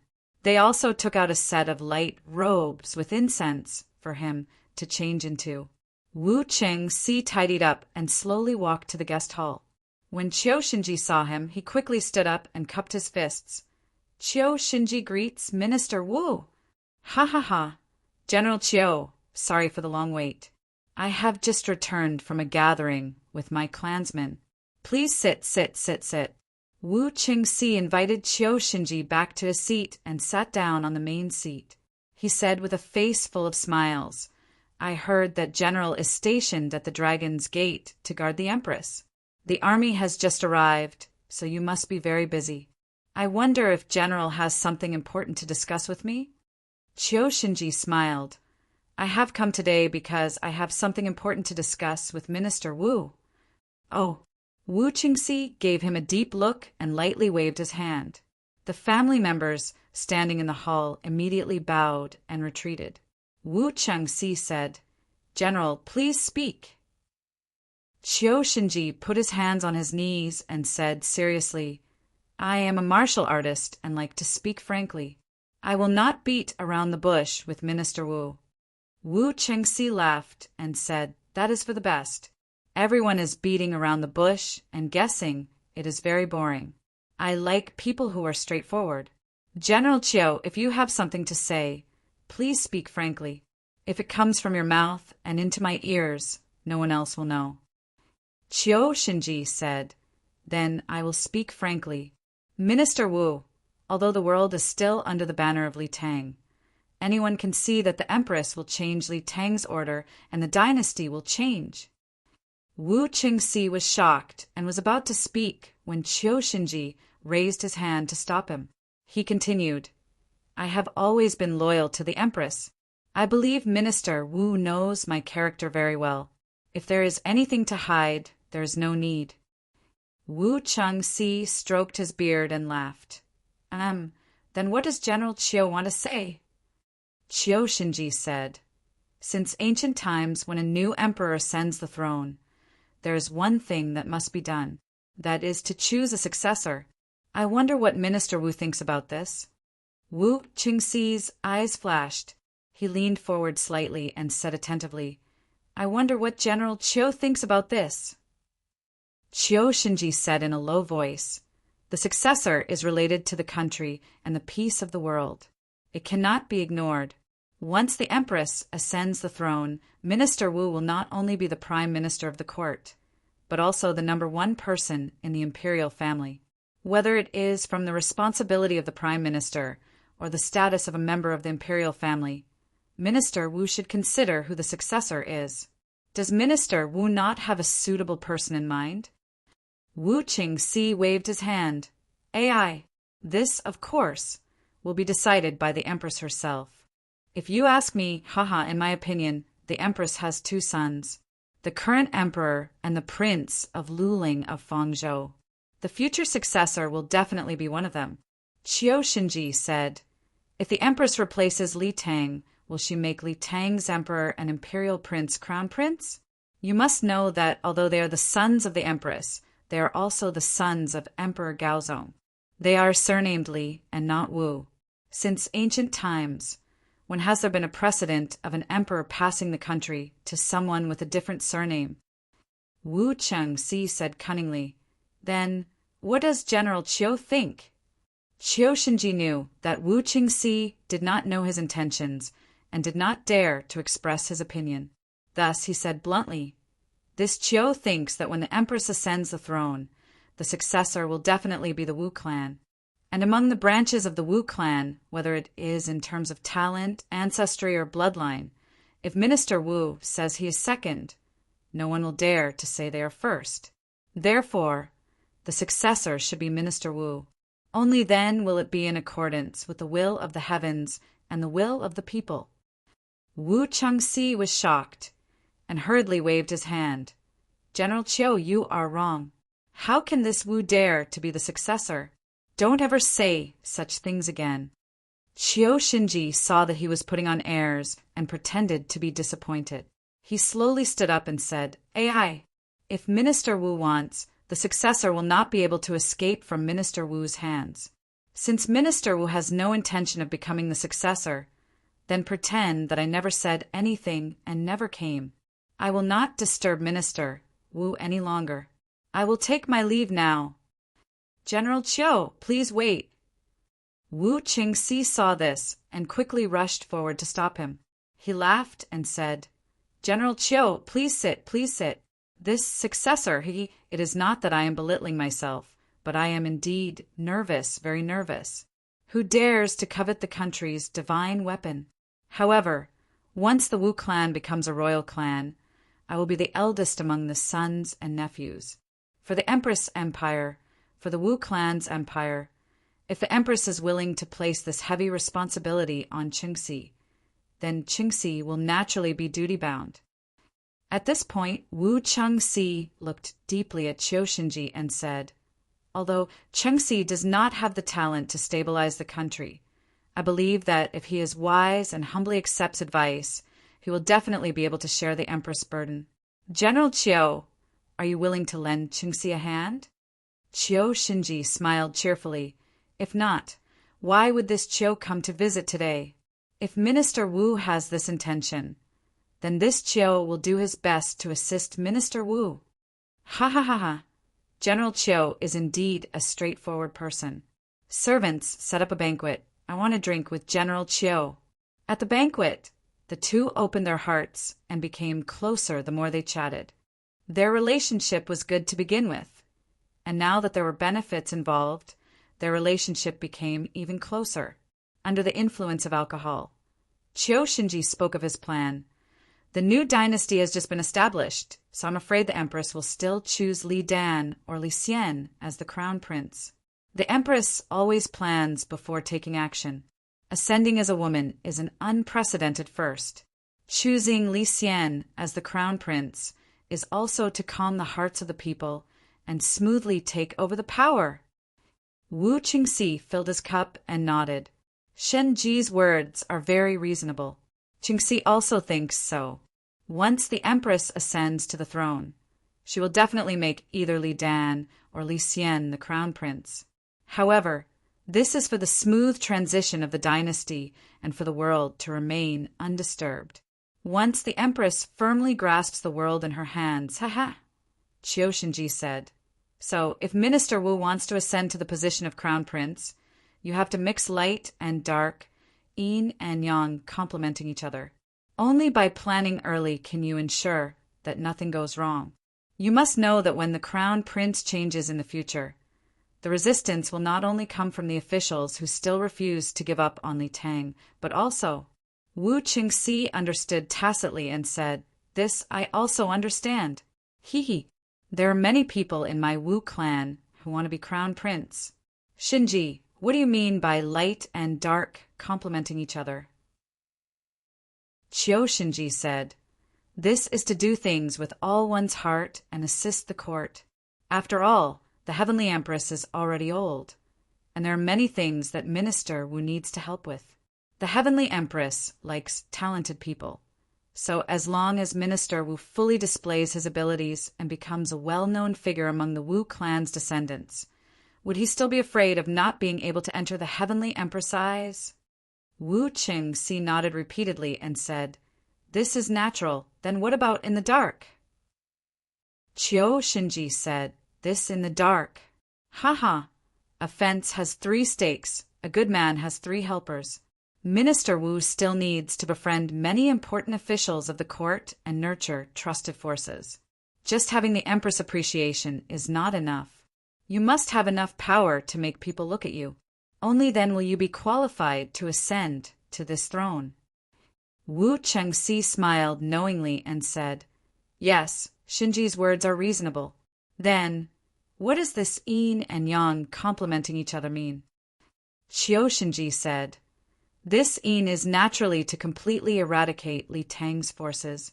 Right now, there are still some princes who have not been eradicated, especially Li Dan and Li Xian, these 2 princes. No matter which one the Empress chooses as crown prince, the one who can pull them down from the position of crown prince in the future will have the highest chance of becoming crown prince. I don't need to say this. Minister Wu should understand. Wu Qingxi nodded again and said through gritted teeth, Of course I understand. The person who can bring down this crown prince is enough to prove his position in the Empress' heart, enough to prove that he has the power to influence the court. Those fence-sitters will naturally flock to him. Originally, even if he only had 70% of his power, as long as he succeeds in this matter, his power and reputation will be enough to reach 100%. And what does this yang mean? Chiu Shinji smiled slightly and said in a low voice, "This yang is a marriage alliance." Wu Changxi said in surprise, "After my wife died of illness, the position of the first wife has always been empty, but a marriage alliance? Who do you mean a marriage alliance with?" Chiu Shinji said, "Naturally a marriage alliance with Princess Li Tang." Minister Wu, getting rid of Li Tang's royal family is to remove hidden obstacles. But Li Tang has ruled the world for decades. The people's will, the civil and military officials everywhere, it is impossible to say that they have no loyalty to Li Tang. If you can marry a princess of the Tang dynasty who has great influence in the court, you can obtain the support and approval of these people, and also obtain more of the empress' trust and favor. Wu Qingxi's eyes flashed, and he said slowly, "Such a princess, who is it?" Chiu Shinji said word by word, "Naturally, the Grand Princess of Peace."